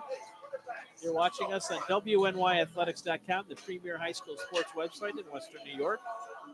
We've got you covered. Baseball, softball, lacrosse, track and field. We're all over the place. If you're not following us on Twitter, please start at WNY Athletics. See us on the web, WNYathletics.com. We update that scoreboard nightly. Got big plans for the fall with our football, soccer, and volleyball coverage. And, of course, field hockey. Wader still on the mound for the Marauders. Ground ball to short, and the leadoff runner will get there. So the Lancers have a leadoff runner here at the top of the fifth. Luke Zabluski hit it to shortstop, deep short. And the Lancers have their leadoff hitter on first base. And that'll bring up Cole Laskowski, who has 2 walks this game, his first 2 at-bats. Tell you what, that's been a theme of the ball game today, getting the leadoff runner on. My goodness. Lefty on lefty here. Widener takes a look back at first base, and Zabluski gets down in the dirt. He has picked off 1 runner already today.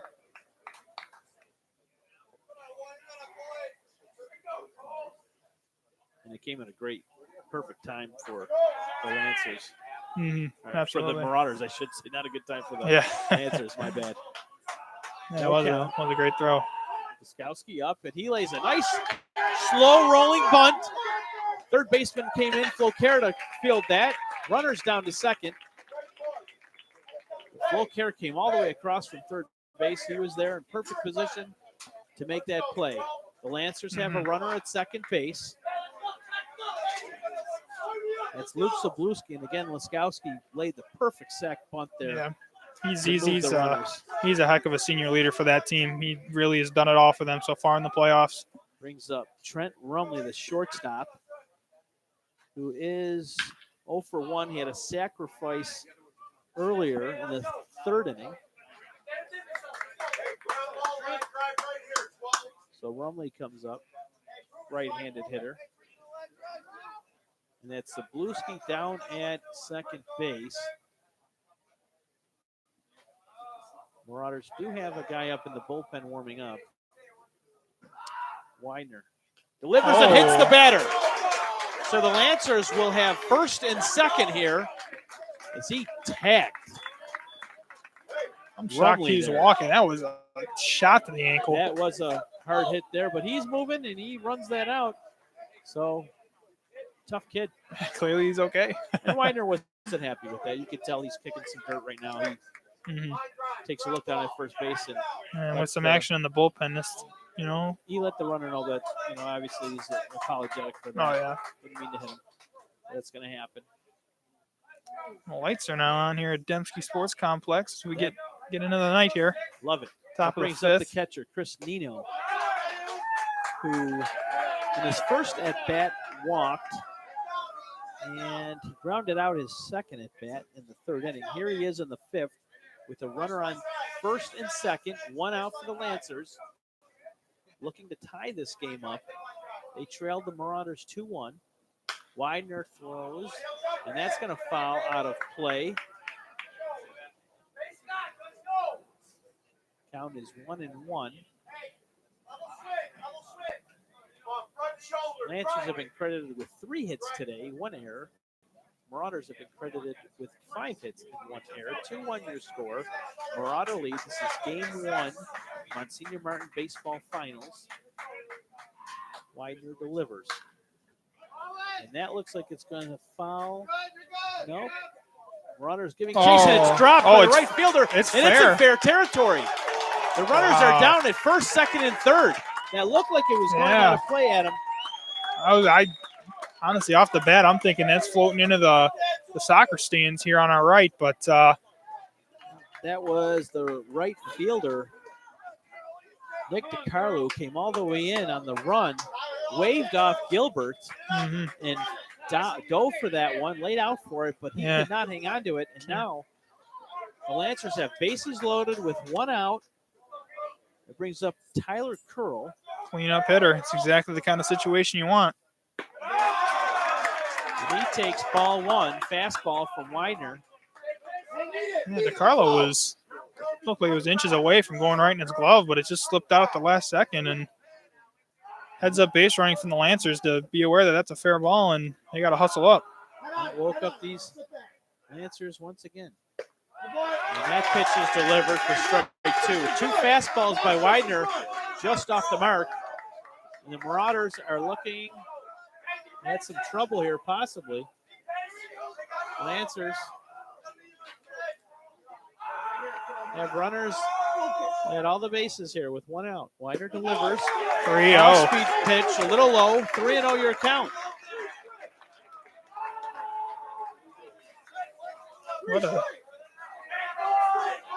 What a turn of events here.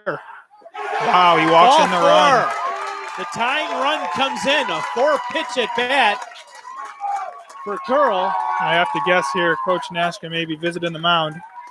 Yep, and here he comes, points yep. to the bullpen. So we will have another pitcher coming in here to replace Widener. The Lancers still have bases loaded, 1 out. And for the moment, it appears Widener's day is done. And I believe you're going to see come in Patrick McCann, a right-handed pitcher. He's sprinting in from center field. And Widener's day is done. He is heading to the dugout area. Plenty of applause. applause. Absolutely. Bad at all. Absolutely. He had a very solid outing. You know, it's unfortunate that first run got in for him, you know, unearned. And regardless, allows 3 hits. I want to say 2 Ks. Yep. But yeah, I mean, certainly a serviceable outing. You know, if he can get some run support, puts himself in a good position.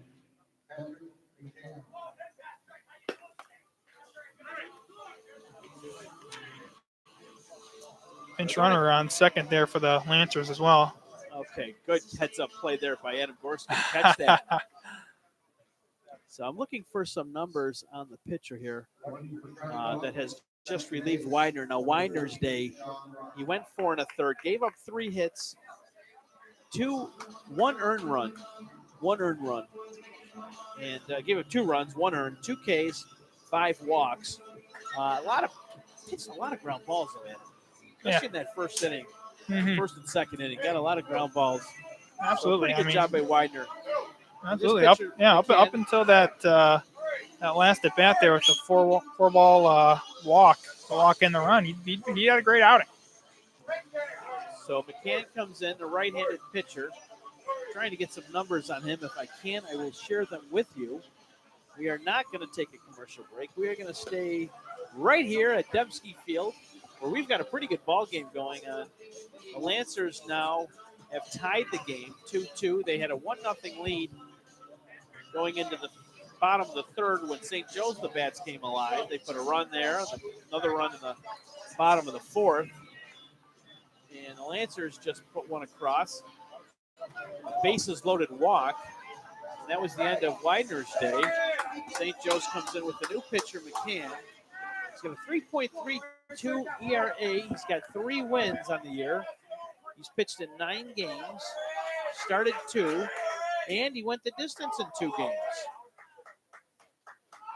So he's here on the mound, and he delivers first pitch.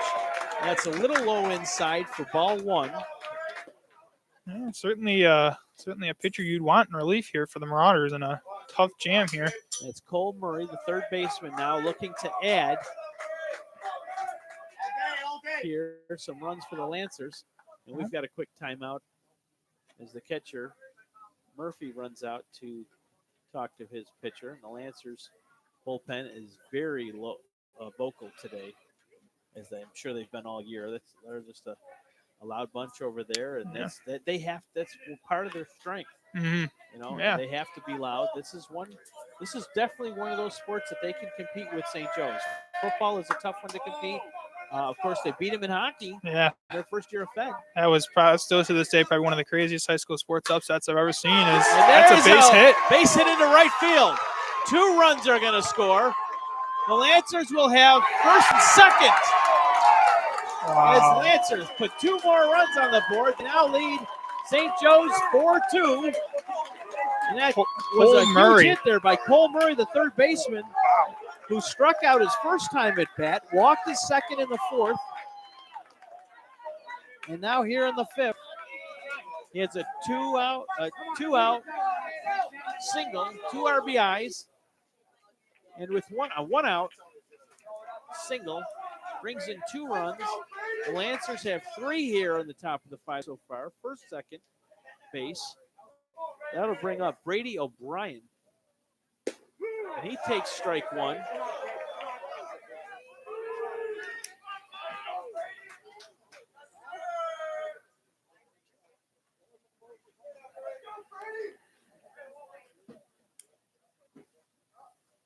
McCann on the mound. 0-1 in the count. That one is in the dirt. Tough to handle for Connor Murphy. Oh, I yeah. think that He's got him in shaking the up, throat. yeah. Yeah, that got him in the throat. But he will have to shake that one off. Here, he doesn't have to, but he will. He'll shake that one off. And trainer's going to come take a look, though. Those runs will be charged to Widener, by the way, so he will be charged with 3 earned runs. 4 runs, 3 earned.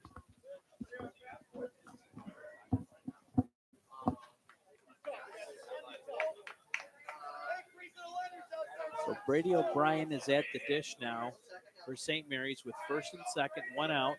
The Marauders have a new pitcher in, Pat McCann.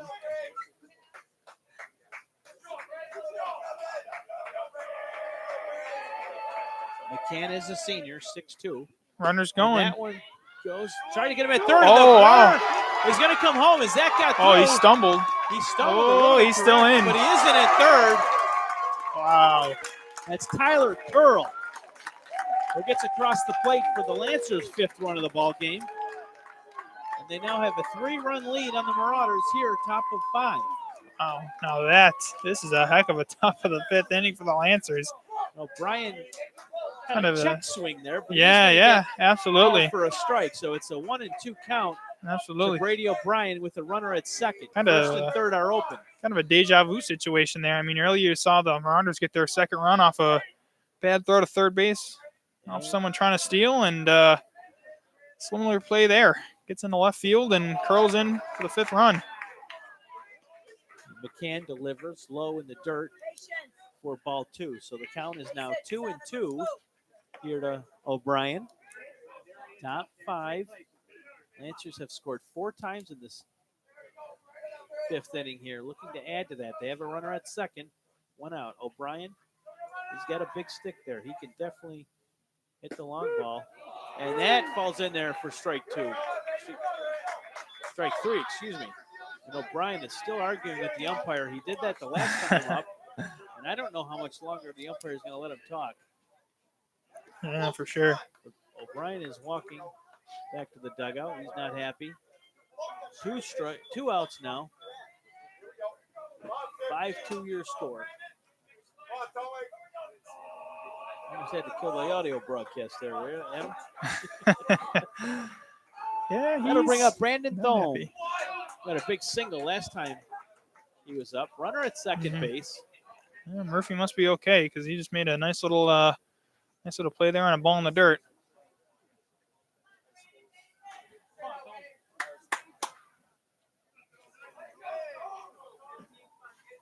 Thome's grounded to a 6-3 out in his first at bat in the 2nd inning. Last up, he did have that single. McCann delivers. Strike 1. So 2 outs now to the Lancers. McCann coming in for Widener.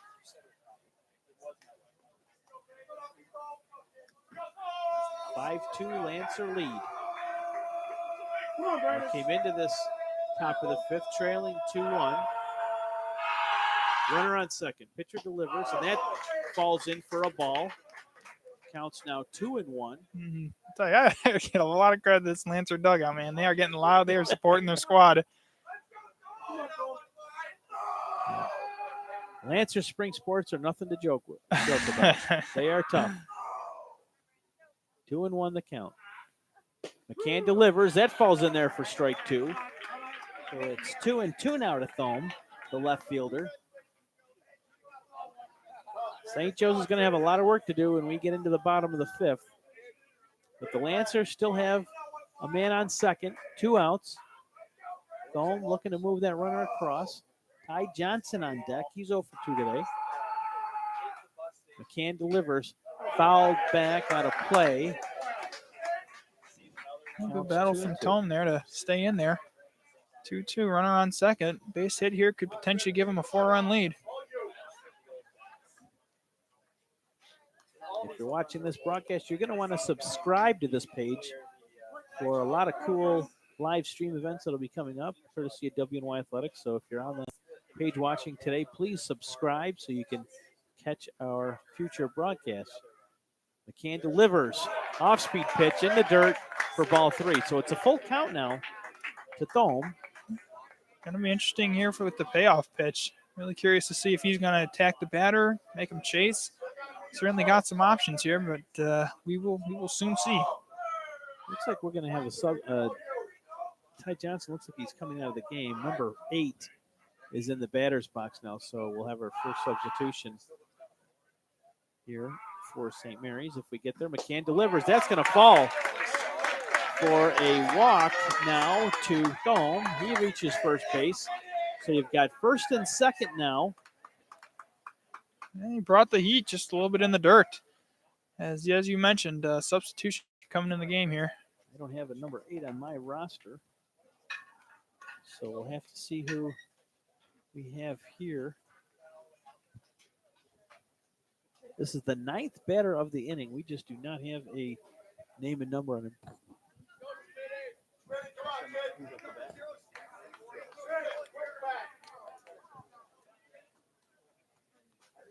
Based on the calls here from the Lancer bed, with the Schmitty calls, I'm going to assume this is Connor Schmidt. Sophomore. Okay. I'm not seeing him on my roster, but stranger things have happened. Maybe he'll appear in the next few moments. And he's going to take one to shallow right center. The second baseman is there, and he brings that in for the 3rd out of the inning. Heck of an inning there for the Lancers, putting up 4 runs. Entered trailing 2-1, and they leaving 5-2, or leading 5-2. Excuse me. That was actually Connor Schmidt. I had him down as number 24. Today he's wearing number 8. Either way, the Lancers are retired by the relief pitcher McCann, who comes in for Widener after a crazy top of the 5th where the Lancers played 4 runs. So St. Mary's will come back with Billet here in the bottom of the 5th. And Dean Adams doing an excellent job of keeping track of stats for us.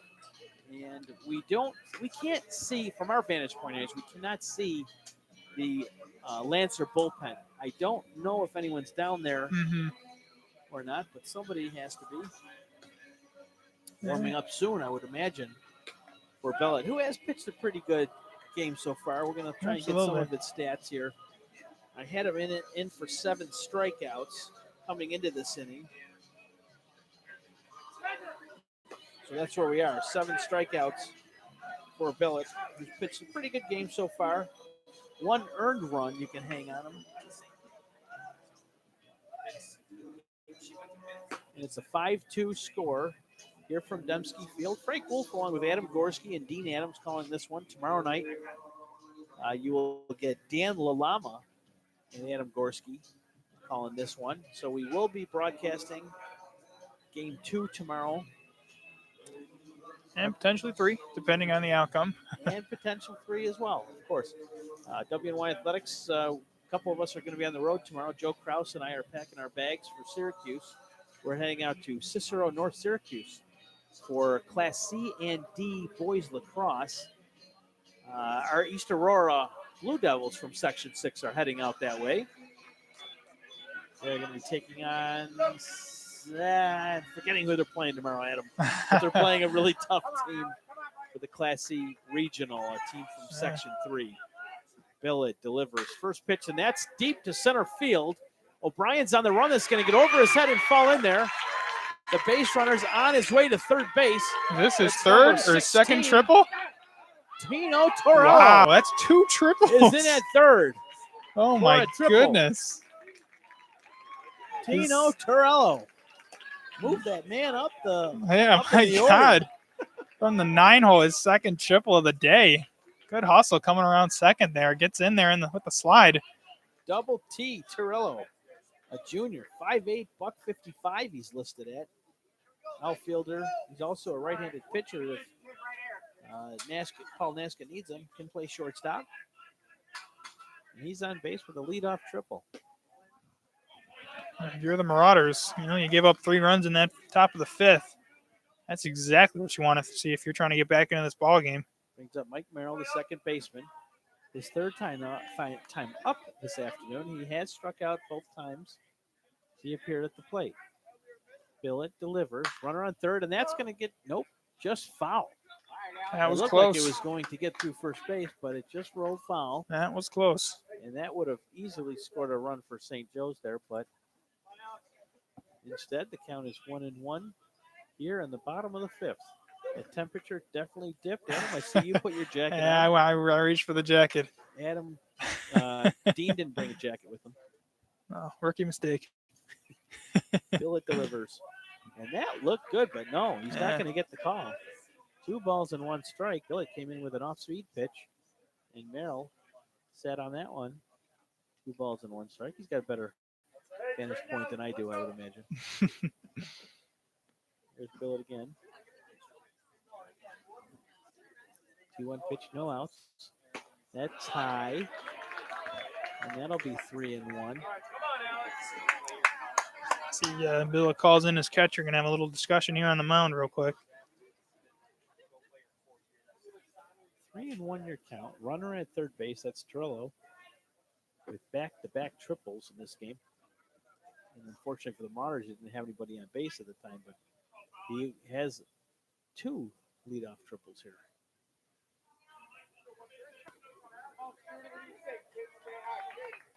Got a Kenmore West Blue Devil flanked by 2 Cardinal O'Hara Hawk graduates. So we're getting along pretty good today. Here's Billett delivering. And a big cut there by number 15, Mike Merrill. But he misses that one. Huge payoff pitch here for Billett. Full count. Does he come back with a fastball or an off-speed pitch here? I think he goes fastball here. I think you got to try and just get this guy out. Comes right at him, but that's going to be low. And the Marauders will have first and second with no outs here in the bottom of the 5th, trailing the Lancers 5-2. It's probably the hottest bat in the game right now. Connor McKendry stepping to the plate. I believe he's now 2 for 2 today with an RBI, 9 for 11 so far in the playoffs.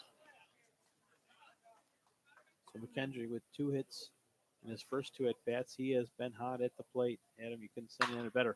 He's going to take that first pitch and ground into a potential double play here.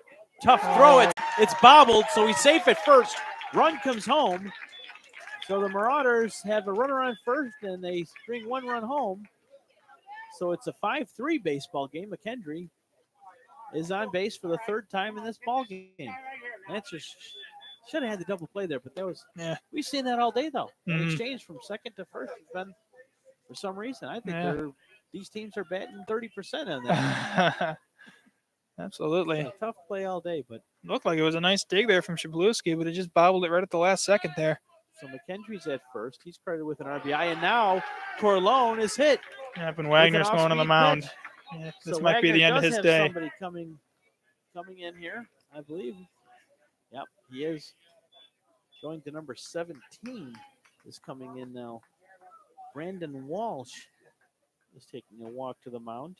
I didn't see him warm up. That's because we don't have a great vantage point, but Billett's day is done. Certainly a good outing for him. I mean, you gave up the 3 runs. I believe one of them was unearned, but so what was that? 6 hits, 7 Ks, I believe. So, and what was that now? 4 1/3 inning of work. So Brendan Walsh will come in for the Lancers to try and get the 2nd and 3rd out. He's inheriting a runner at first base. He's got 2 runs to work with here in the bottom of the 5th inning. Brendan Walsh is just a junior.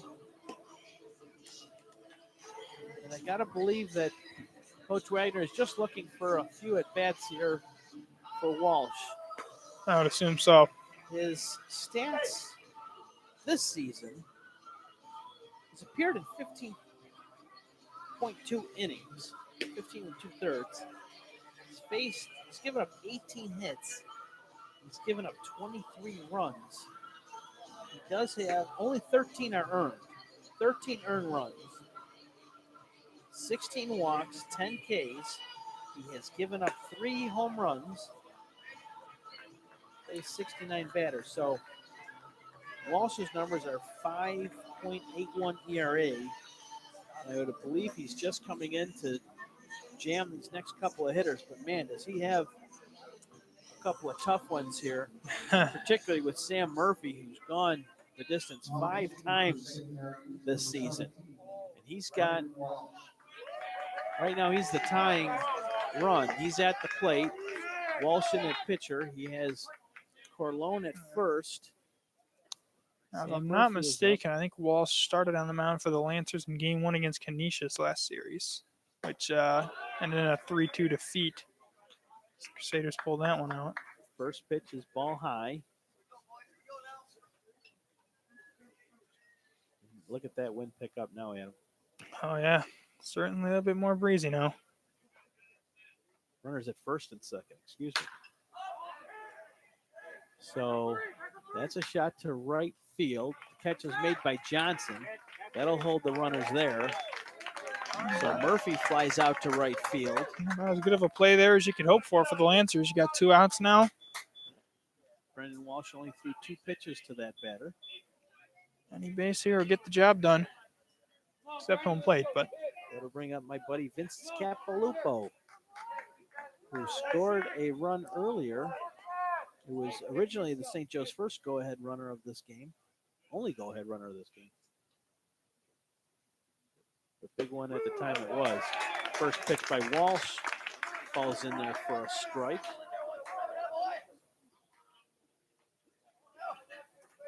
said it earlier, but very, very good crowd on hand here today. Certainly a lot of people enjoying what's been a great game so far.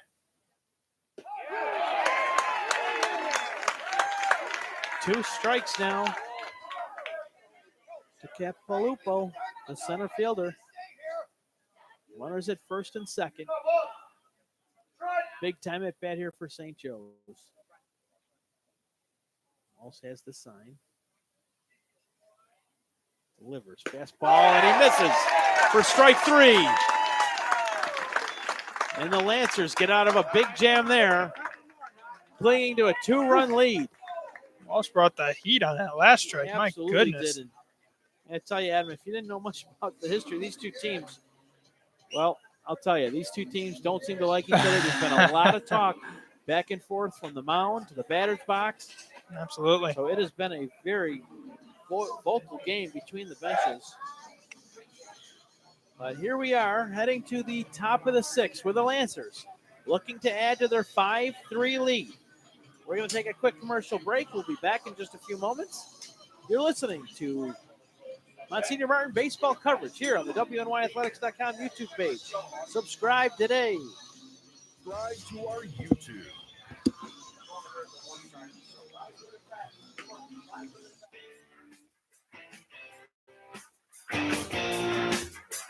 WNYathletics.com is the premier high school sports website in Western New York, providing the best sports coverage of Section 6 and Monsignor Martin leagues. Check out our page for daily game recaps and late-breaking sports news.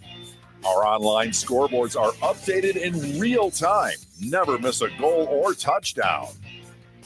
Visit WNYathletics.com today or follow us on Twitter, like us on Facebook, and subscribe to our YouTube.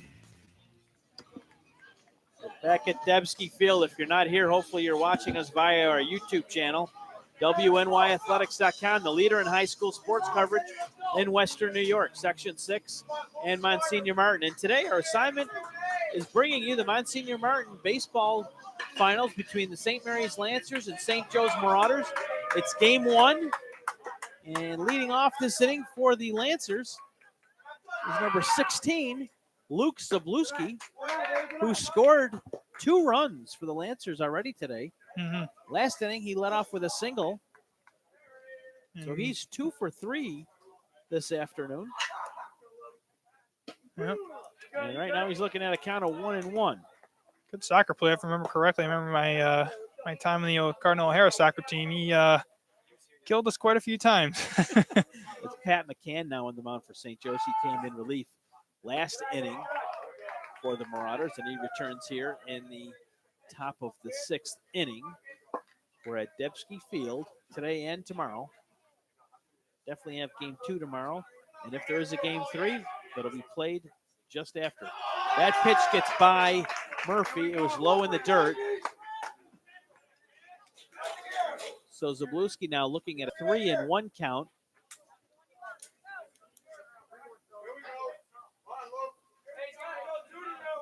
Three and 1 to Zabluski. Wind's picking up again. Still steady wind here. McCann delivers, and that's going to go down the third base line. It's fair. It is fair. It's going to bounce all the way to the wall around the warning track. Zabluski's in with a stand-up double to lead off here in the 6th inning. Zabluski reaches base for the 3rd straight time. He improves to 3-4 on the day. And the Lancers continue to put runners on base. We get to Cole Laskowski. He's up for the 4th time today. He had 2 walks in his first 2 at-bats. Had a sacrifice bunt last inning that eventually led to Zabluski scoring. So Zabluski on second. Laskowski showing bunt yet again. Zabluski at second. Lancers have a 5-3 lead here.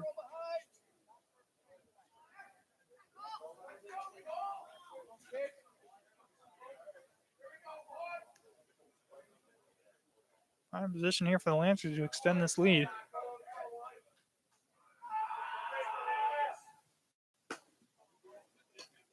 Skowski showing bunt there.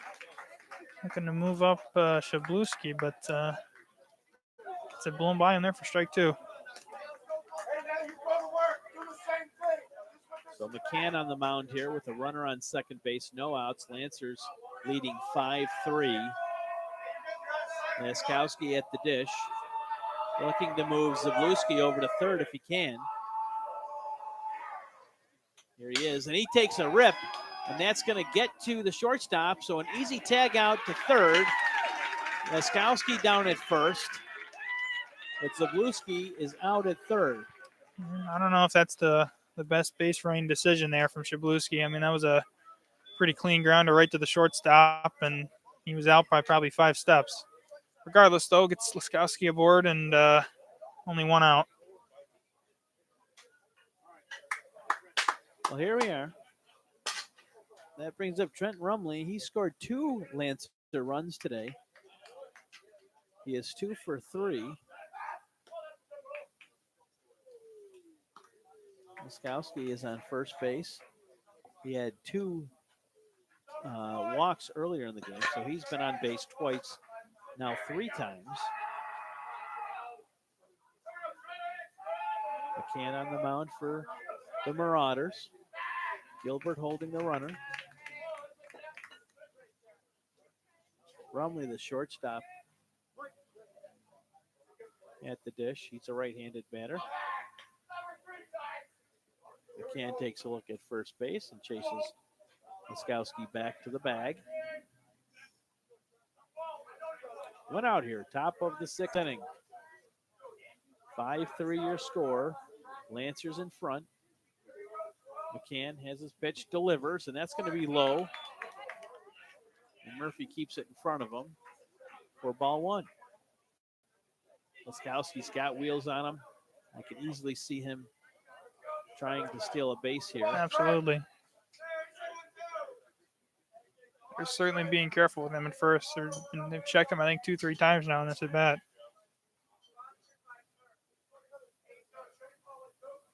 McCann has his pitch. Oh, he shakes Laskowski back to first base. He's in there easily. Rumley 1-0 ahead in the count here. McCann, very aware of his base runner at first base there. Delivers. Laskowski takes off. The throw from Murphy is in time. They get him. Laskowski doesn't like that call.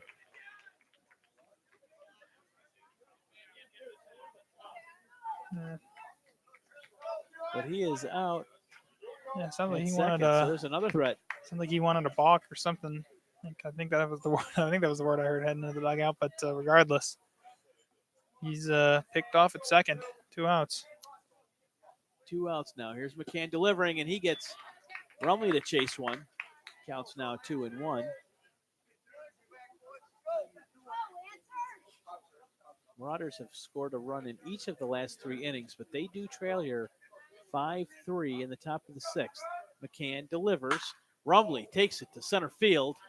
O'Brien's on the center fielder's on the run, and he makes the grab for the 3rd out. That was Capalupo, and the Marauders retire the side. McCann coming in relief has done pretty well here. The Lancers are bringing Brendan Walsh out again here in the bottom of the 6th inning. We are going to take a quick commercial break. You are listening to live coverage of the Monsignor Martin Baseball Finals from Dembski Field. Logistics Plus is a global transportation provider headquartered in Erie, PA, with locations worldwide, including right here in Western New York. Logistics Plus is consistently recognized as a fast-growing transportation and logistics company, great supply chain partner, top freight broker, leading project cargo manager, and a great place to work. With strong passion for excellence, our 500-plus employees put the plus in logistics. Call our Buffalo office today for an efficient, personal approach for all of your transportation needs.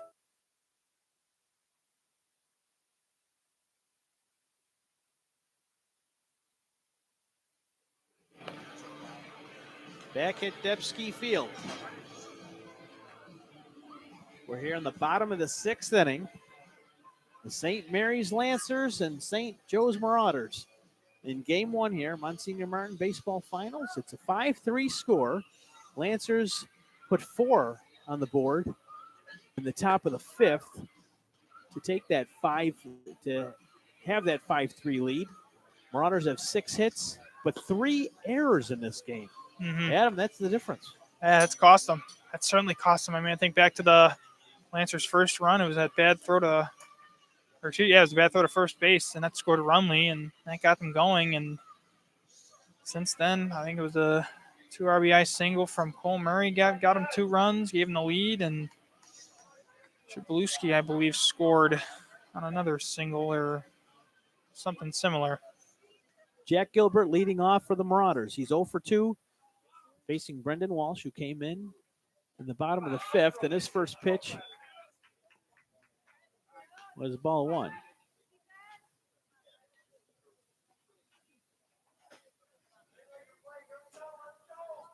One-0 count to Gilbert. He got a hold of one last inning, but it went to center field. Yep. He definitely has a stick there. Yeah, absolutely. He's got the power. 2-0 count now to Gilbert, the leadoff hitter for the Marauders. Here in the bottom of the 6th inning, they're down by 2. Walsh delivers. Off-speed pitch, just a little bit outside. Gilbert looking at 3-0 now. The Marauders threatening to put their leadoff hitter on base.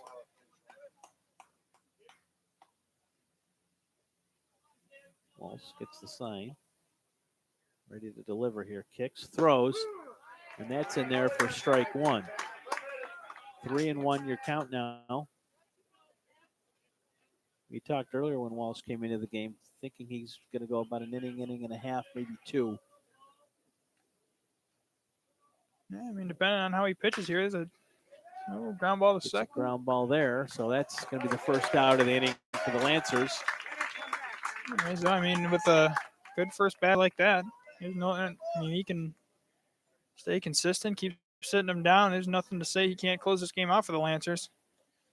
And I'm sure they want to save the arms, especially if they have to. Absolutely. If they pull this one out, and for game 2, they're going to want a fresh pitcher in there, and then you got to play that back-to-back if they have to. Right, have exactly. Game 3, so absolutely, you need all the arms you can get.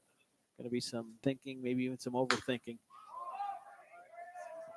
And Flocare gets a hold of that one.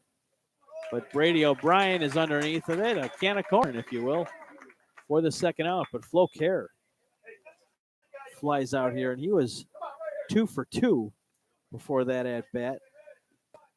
He's been a thorn in the Lancers' side all afternoon, but they do get a big out there. So the Marauders now have 2 outs here in the bottom of the 6th inning. Walsh getting the job done for the Lancers here in relief. Leading 5-3. Nick DiCarlo up to bat. He is 0 for 2 right now. He flew out to first base in the 2nd inning, flew out to right field in the 4th, and now he's looking at 0-1 with 2 outs here in the bottom of the 6th. No one on base for the Marauders. Walsh delivers. He's throwing heat now. Yes, he is. And that's the 2nd strike to DiCarlo. Torello is on deck. He is 2 for 2 with 2 triples. Can you imagine if he leads off the next inning? I was just thinking that. Walsh with an off-speed pitch gets DiCarlo swinging. So the Marauders retire in the bottom of the 6th. 5-3 your score from Dembski Field. The Lancers coming up for the 7th inning here with a 5-3 lead. We're going to take a timeout here. Frank Wolf, Adam Gorski for WNY Athletics. Stick with us. We'll be back in just a moment. Don't leave. Got trash? We all do. Get clutter cleaned out of your house. Got Trash is your most convenient, affordable, and professional residential junk removal service. Call or text Got Trash today at 800-2000. Let's talk trash. Adam, let's talk trash. Or not. Thank you very much to those guys for their advertising on WNYathletics.com. Thank you for listening here. We're in the last inning, potentially, here at Dembski Field, the Monsignor Martin Baseball Finals. St. Joe's trailing the Lancers 5-3, top of 7. St. Mary's coming to the dish. Number 6 will lead things off. That's the catcher, Chris Nino, who walked in his first plate appearance, grounded out to short his 2nd, and he scored a run in the 5th inning. Not sure if he had I believe there was an error. He reached base on error. That was that ball that we thought was going into foul territory, and the right fielder came in and dropped it. Yep. And that ended up scoring 2 runs. So Nino has 2 RBIs in this game. And here he is in the top of the 7th, 5-3 lead. McCann on the mound for the Marauders. First pitch, low in the dirt for ball 1. Dean Adams on the camera and the stats today, doing a phenomenal job. Adam Gorski, Frank Wolf calling this game for WNYathletics.com. If you're not already subscribing to our page, do it now, because we are going to have some awesome games coming up. We're going to be doing some basketball even from St. Joe's in that Elite 32 League that Carlos Bradbury put out. So they're going to have some Roddy Gale action coming up on Wednesday nights. McCann delivers. There's a ground ball back to the pitcher. Falls into his glove. Easy put out for the pitcher there for the first Lancer out. That was Nino is retired. That'll bring up Tyler Curl, who hit into a 6-4 fielder's choice in the first, struck out in the 3rd, and last inning, I believe he walked, but he scored a run. That kind of started the avalanche there for the Lancers in the top of the 5th. Curl, a lefty, facing McCann. First pitch, hard ground ball down to first base, but Gilbert was there in perfect position for the 2nd out. So the Lancers bring up number 2 here. It's Cole Murray, the 3rd baseman. Struck out looking his first time up, walked in the 4th inning, the 2nd at bat, and in his 5th at bat, he had a single. His 3rd at bat in the 5th, he had a single, Also had a stolen base. And he takes ball 1. Lancers hold on to this game. He may be the hero. That 2 RBI single in the top of the 5th. It'll be interesting if the Lancers come back with Brendan Walsh next inning. The Marauders have their number 9 batter up, Tino Torello, but he's got 2 triples in this game. 2 leadoff triples, and he's leading off again. That's just what the doctor ordered for the Marauders if they're looking to get back into this game. They trail 5-3, 2 balls, no strikes here to Murray. The pitch high for ball 3. McCann on the mound. Nobody warming up in the Marauders bullpen, so they're going to go down with McCann one way or the other here. Mm-hmm. Nobody warming up. 2 outs here. Top 7.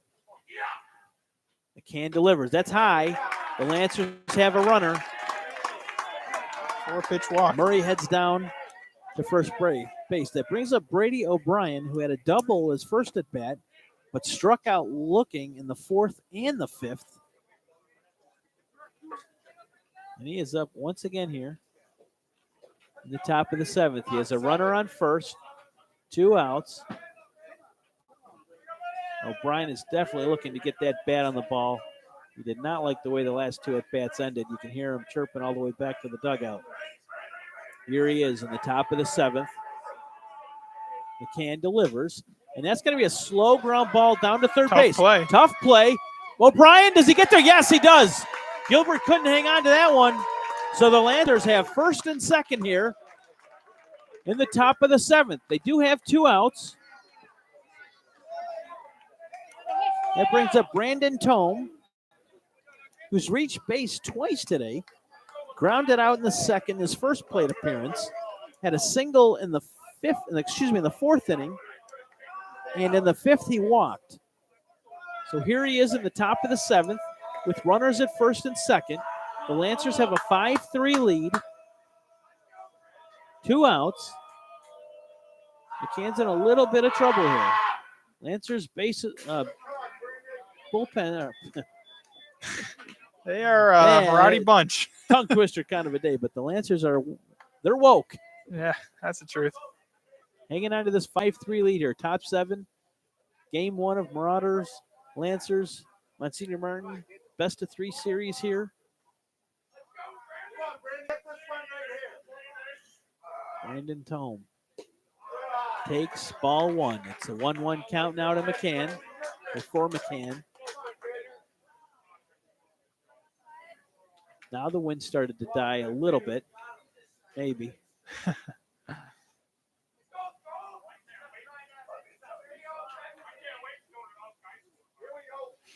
Here's McCann. Delivers. And that gets through. Fouled back.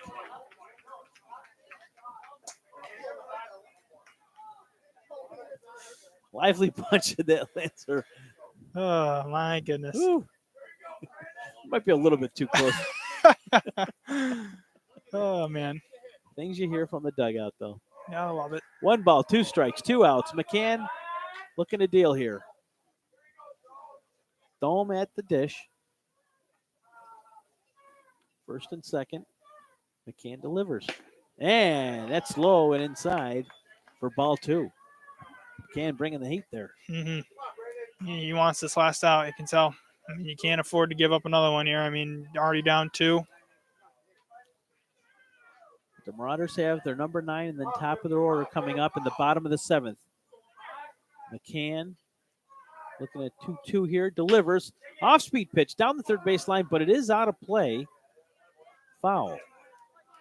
With Torello coming up, he might as well be the top of the order for how he's batted today. This has been a pretty good game here. Absolutely. Great ball game. Expecting nothing less. And these 2 teams have certainly delivered, putting on a show.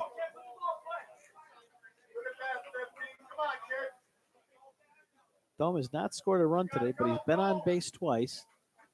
Facing McCann for the 2nd time today. First and second. 2 balls, 2 strikes, 2 outs. McCann delivers. And he gets home to swing and miss. Big strikeout there. So Nice here we stuffs. go. Bottom of the 7th for the St. Joe's Marauders. We're going to take a quick break. We'll be back in just a few moments for the conclusion, possibly, of Game 1 between the Marauders and Lancers. St. Joe's down 5-3, heading to the bottom of the 7th.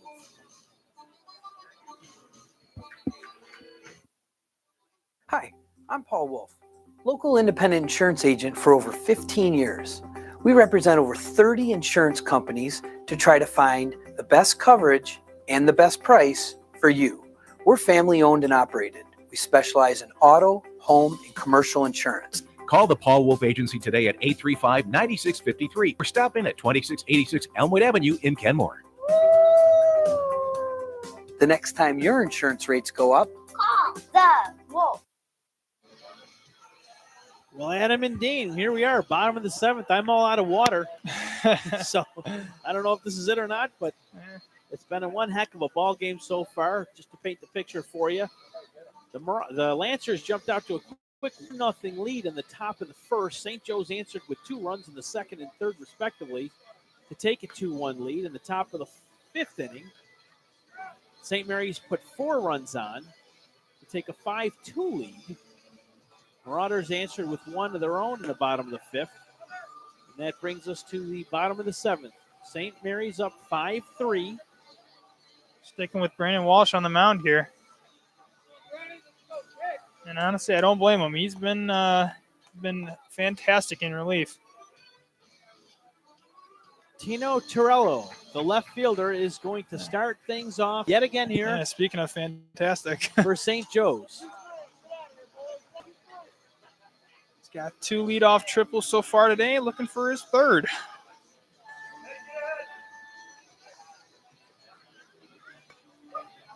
I don't see any changes to the Lancer defense here. No, it doesn't look like it. So everybody's where they were last inning. Infield's playing a little deeper. First pitch delivered, high, ball 1. Brendan Walsh came in relief in the bottom of the 5th inning, has not given up a run. He's done a very good job for Coach Wagner here. Absolutely, he's been phenomenal. Walsh delivers another fastball, and it was low, but Torello chased it for strike 1. Tell you what, his fastballs have been great. I mean, he had that strikeout to end the inning last time, just brought the heat. And just listening to Coach Wagner, he's saying, stick with that fastball. 1-1 your count. Walsh delivers, and that's in there for strike 2. 1 ball, 2 strikes. What do you know? Another fastball. Can the Lancers close it out? 5-3 lead here. Bottom 7. Game 1 of the Monsignor Martin Baseball Finals. 1 ball, 2 strikes. Walsh kicks and delivers. Off-speed pitch, and that's going to hang out there to center field where O'Brien is there to retire Torello for the inning's first out. No triple this time. Looks like we got a substitution here for Joe's. Number 24. That is junior K. Dick.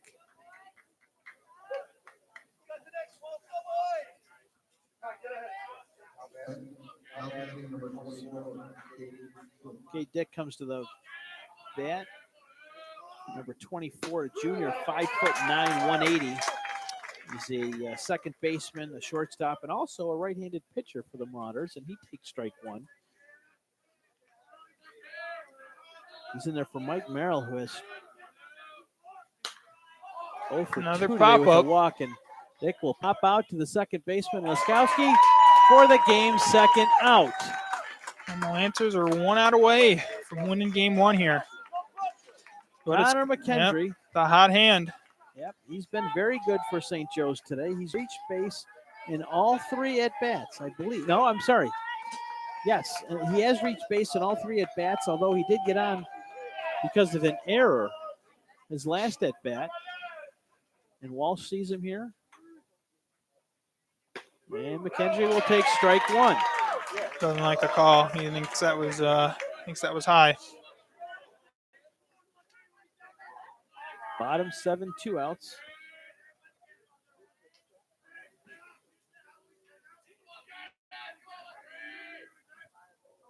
I think that was the first off-speed pitch Walsh has thrown all inning. And it's in the dirt. 1-1 your count, 2 outs. Lancers holding a 5-3 lead. Marauders have 2 outs, no men aboard. The number 2 hitter, Connor McKendry, is up. Walsh delivers. McKendry gets a little piece of it, but it's strike 2. He fouled that back. And that may have also hit. Yeah, I think that caught catcher Nino in the mask. again. he's going to be pretty banged up after today. So the Marauders are down to their final out and final strike, if you will, here in the bottom of the 7th. Lancers leading 5-3. Brendan Walsh on the mound. Connor McKendry, the batter. The pitch. And that's low in the dirt for ball 2. Hit Nino in the mask again. He may need a new one after this game. Oh, man.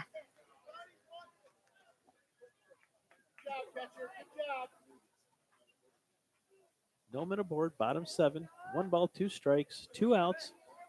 McKendry at the dish. 2 balls, 2 strikes, 2 outs. And Brendan Walsh. Sure, he's coming back with some heat here. I would have to assume so. Walsh delivers right over the plate, and he flies Popped that it out out to again. right center field. Johnson's there for catch. And the Lancers take game 1 in the Monsignor Martin Baseball Finals. 5-3 your score. Lancers take game 1. I mean, you can hear what it means to them. That they exploded out of that dugout there to celebrate. And, great start there from Bellett. Great relief outing there for Walsh. I think he only allows 1 hit, if I'm not mistaken. And St. Mary's is up 1-0. And tomorrow night they have a chance to win 1 of 2 games, and they're champions. Hopefully Dean Adams will be able to bring us at least one guy in to talk to. Why don't we bring in Coach Wagner? Why don't we bring in Coach Wagner if we can, and maybe bring us back Alex Billett and perhaps even Brendan Walsh. Yeah, and then they could put this headset on. Yeah. So we're going to have a couple of guests with us in just a few moments. If you want to stick with our broadcast, you'll see Coach Wagner in just a few moments. Or you'll hear from Coach Wagner, I should say. And we'll talk to maybe Alex Billett, the starting pitcher, and possibly even Brendan Walsh. But St. Joe's and St. Lancers play game 1. The Lancers win this one 5-3. Tomorrow they'll be the home team, so they'll get their final out. Absolutely. So very excited bunch there. Certainly, not like you're winning a game on the road, but certainly feels that way with how the 1-1-1 system works. So we will take a quick timeout. We're going to go hear from a word from our sponsor, and then we are going to be back with a couple of team interviews. So stick with us on the WNY Athletics YouTube page. Hi, I'm Paul Wolf, local independent insurance agent for over 15 years. We represent over 30 insurance companies to try to find the best coverage and the best price for you. We're family owned and operated. We specialize in auto, home, and commercial insurance. Call the Paul Wolf Agency today at 835-9653 or stop in at 2686 Elmwood Avenue in Kenmore. The next time your insurance rates go up, Call the Wolf.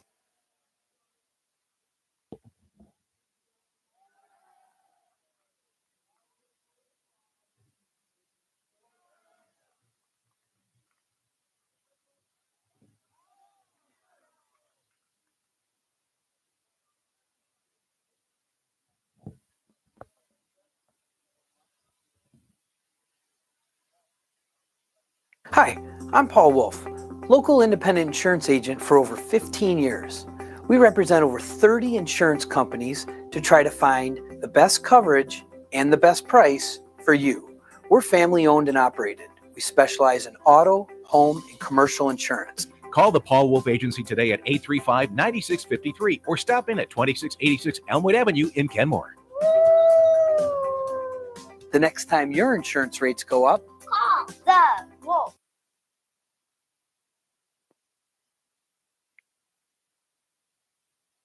Got trash? We all do. Get clutter cleaned out of your house. Got Trash is your most convenient, affordable, and professional residential junk removal service. Call or text Got Trash today at 800-2000. Let's talk trash.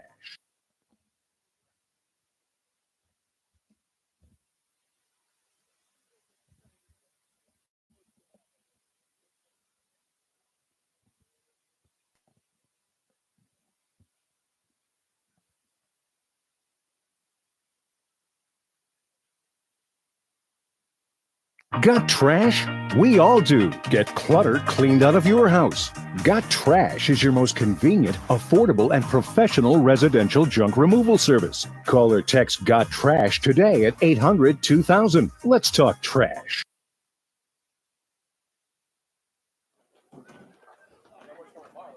Welcome back to Debski Field. We are joined by Coach Wagner of the St. Mary's Lancers. Coach, you guys get it done game one here, 5-3 winners. You used 2 pitchers. Bellett, very good early on in this game, and then you came back with Walsh, who were you trying? Did you want to get Walsh through this game? Were you thinking you may have to go to another pitcher? Or what? No, I would have. That was our game plan. Was Bellett was going to go 5, and then Walsh comes in. He throws a little bit harder, and he's got a nice deuce.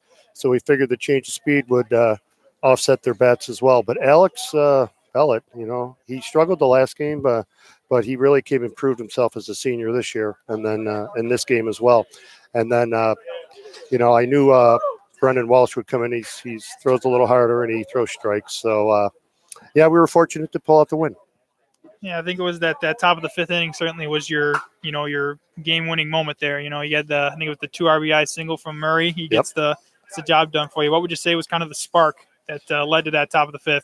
Well, I can't remember exactly how the table was set. I don't know if it was a walk or I'm not looking at the scorebook in front of me, but it was a big hit, especially after he got picked off at first. He knew he had to pick it back up.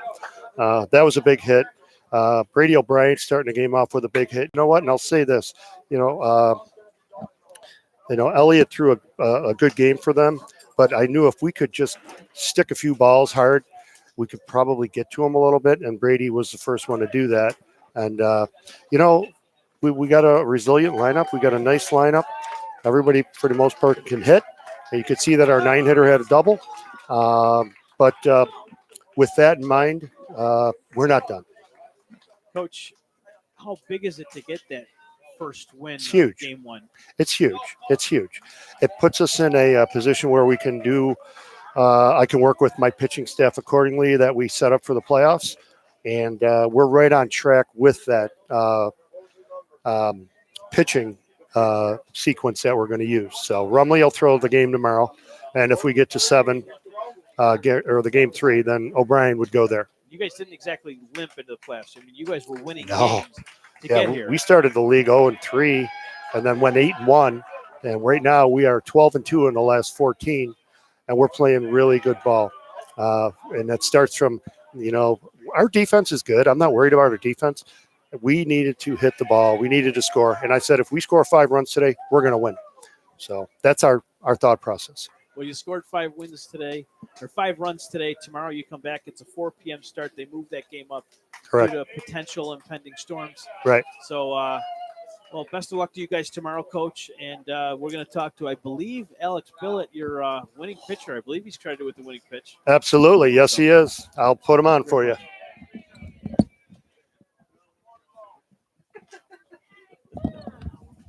Thanks, man. Alex, you came in today as the starter. You pitched a pretty good game, I guess you could say. Thank you. Well, you tell me. Yeah, I mean. Are you happy with your pitching today? Yeah, I was happy with the way I threw today. I had my curveball working early on, and I was mixing up speeds really well. So, I was overall happy with the way I threw. And talk about the run support that you got. Oh, it was great today. We're usually pretty good with the bats, and to put up 5 runs against a team like this, it was huge. So, I was happy with the way that the whole team played today. Yeah, you go, you take the 1-0 lead in the first, and then they come answer back, take the 2-1 lead. What's kind of going through your mind there? You're down now compared to up. What's kind of your mindset heading in, pitching when you're down? Really just going out there and keeping it where it is. I just wanted to, go out there, get a quick inning, and get back in, get some runs. Yeah. Talk about the way your season had progressed. As Coach said, you guys didn't really get off to a great start, but you started to put some wins together as a team. And then you guys ran into Canisius in the playoffs. You lost the first game, but you guys were able to win 2, force a game 3. You won that game, and you earned your your spot here in the championship with St. Joe's. Mm-hmm. Have any of you guys talked about what happened 2 years ago, or is that completely out of your mind, totally focused on this series? Well, like you said, we started off kind of slow. We lost 2 against Joe's in our first 2 league games. And after that, we really kind of started to focus in, and we rolled through the next couple games of our league season.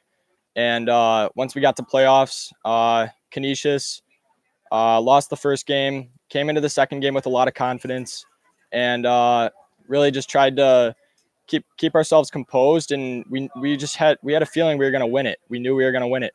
And once we got here, same thing. Just keep composed and just got to be confident and have a positive mindset. Excellent game today. We look forward to seeing a great game tomorrow with you in St. Joe's. We'd like to bring in Brendan Walsh here, the reliever today. All right, thank you.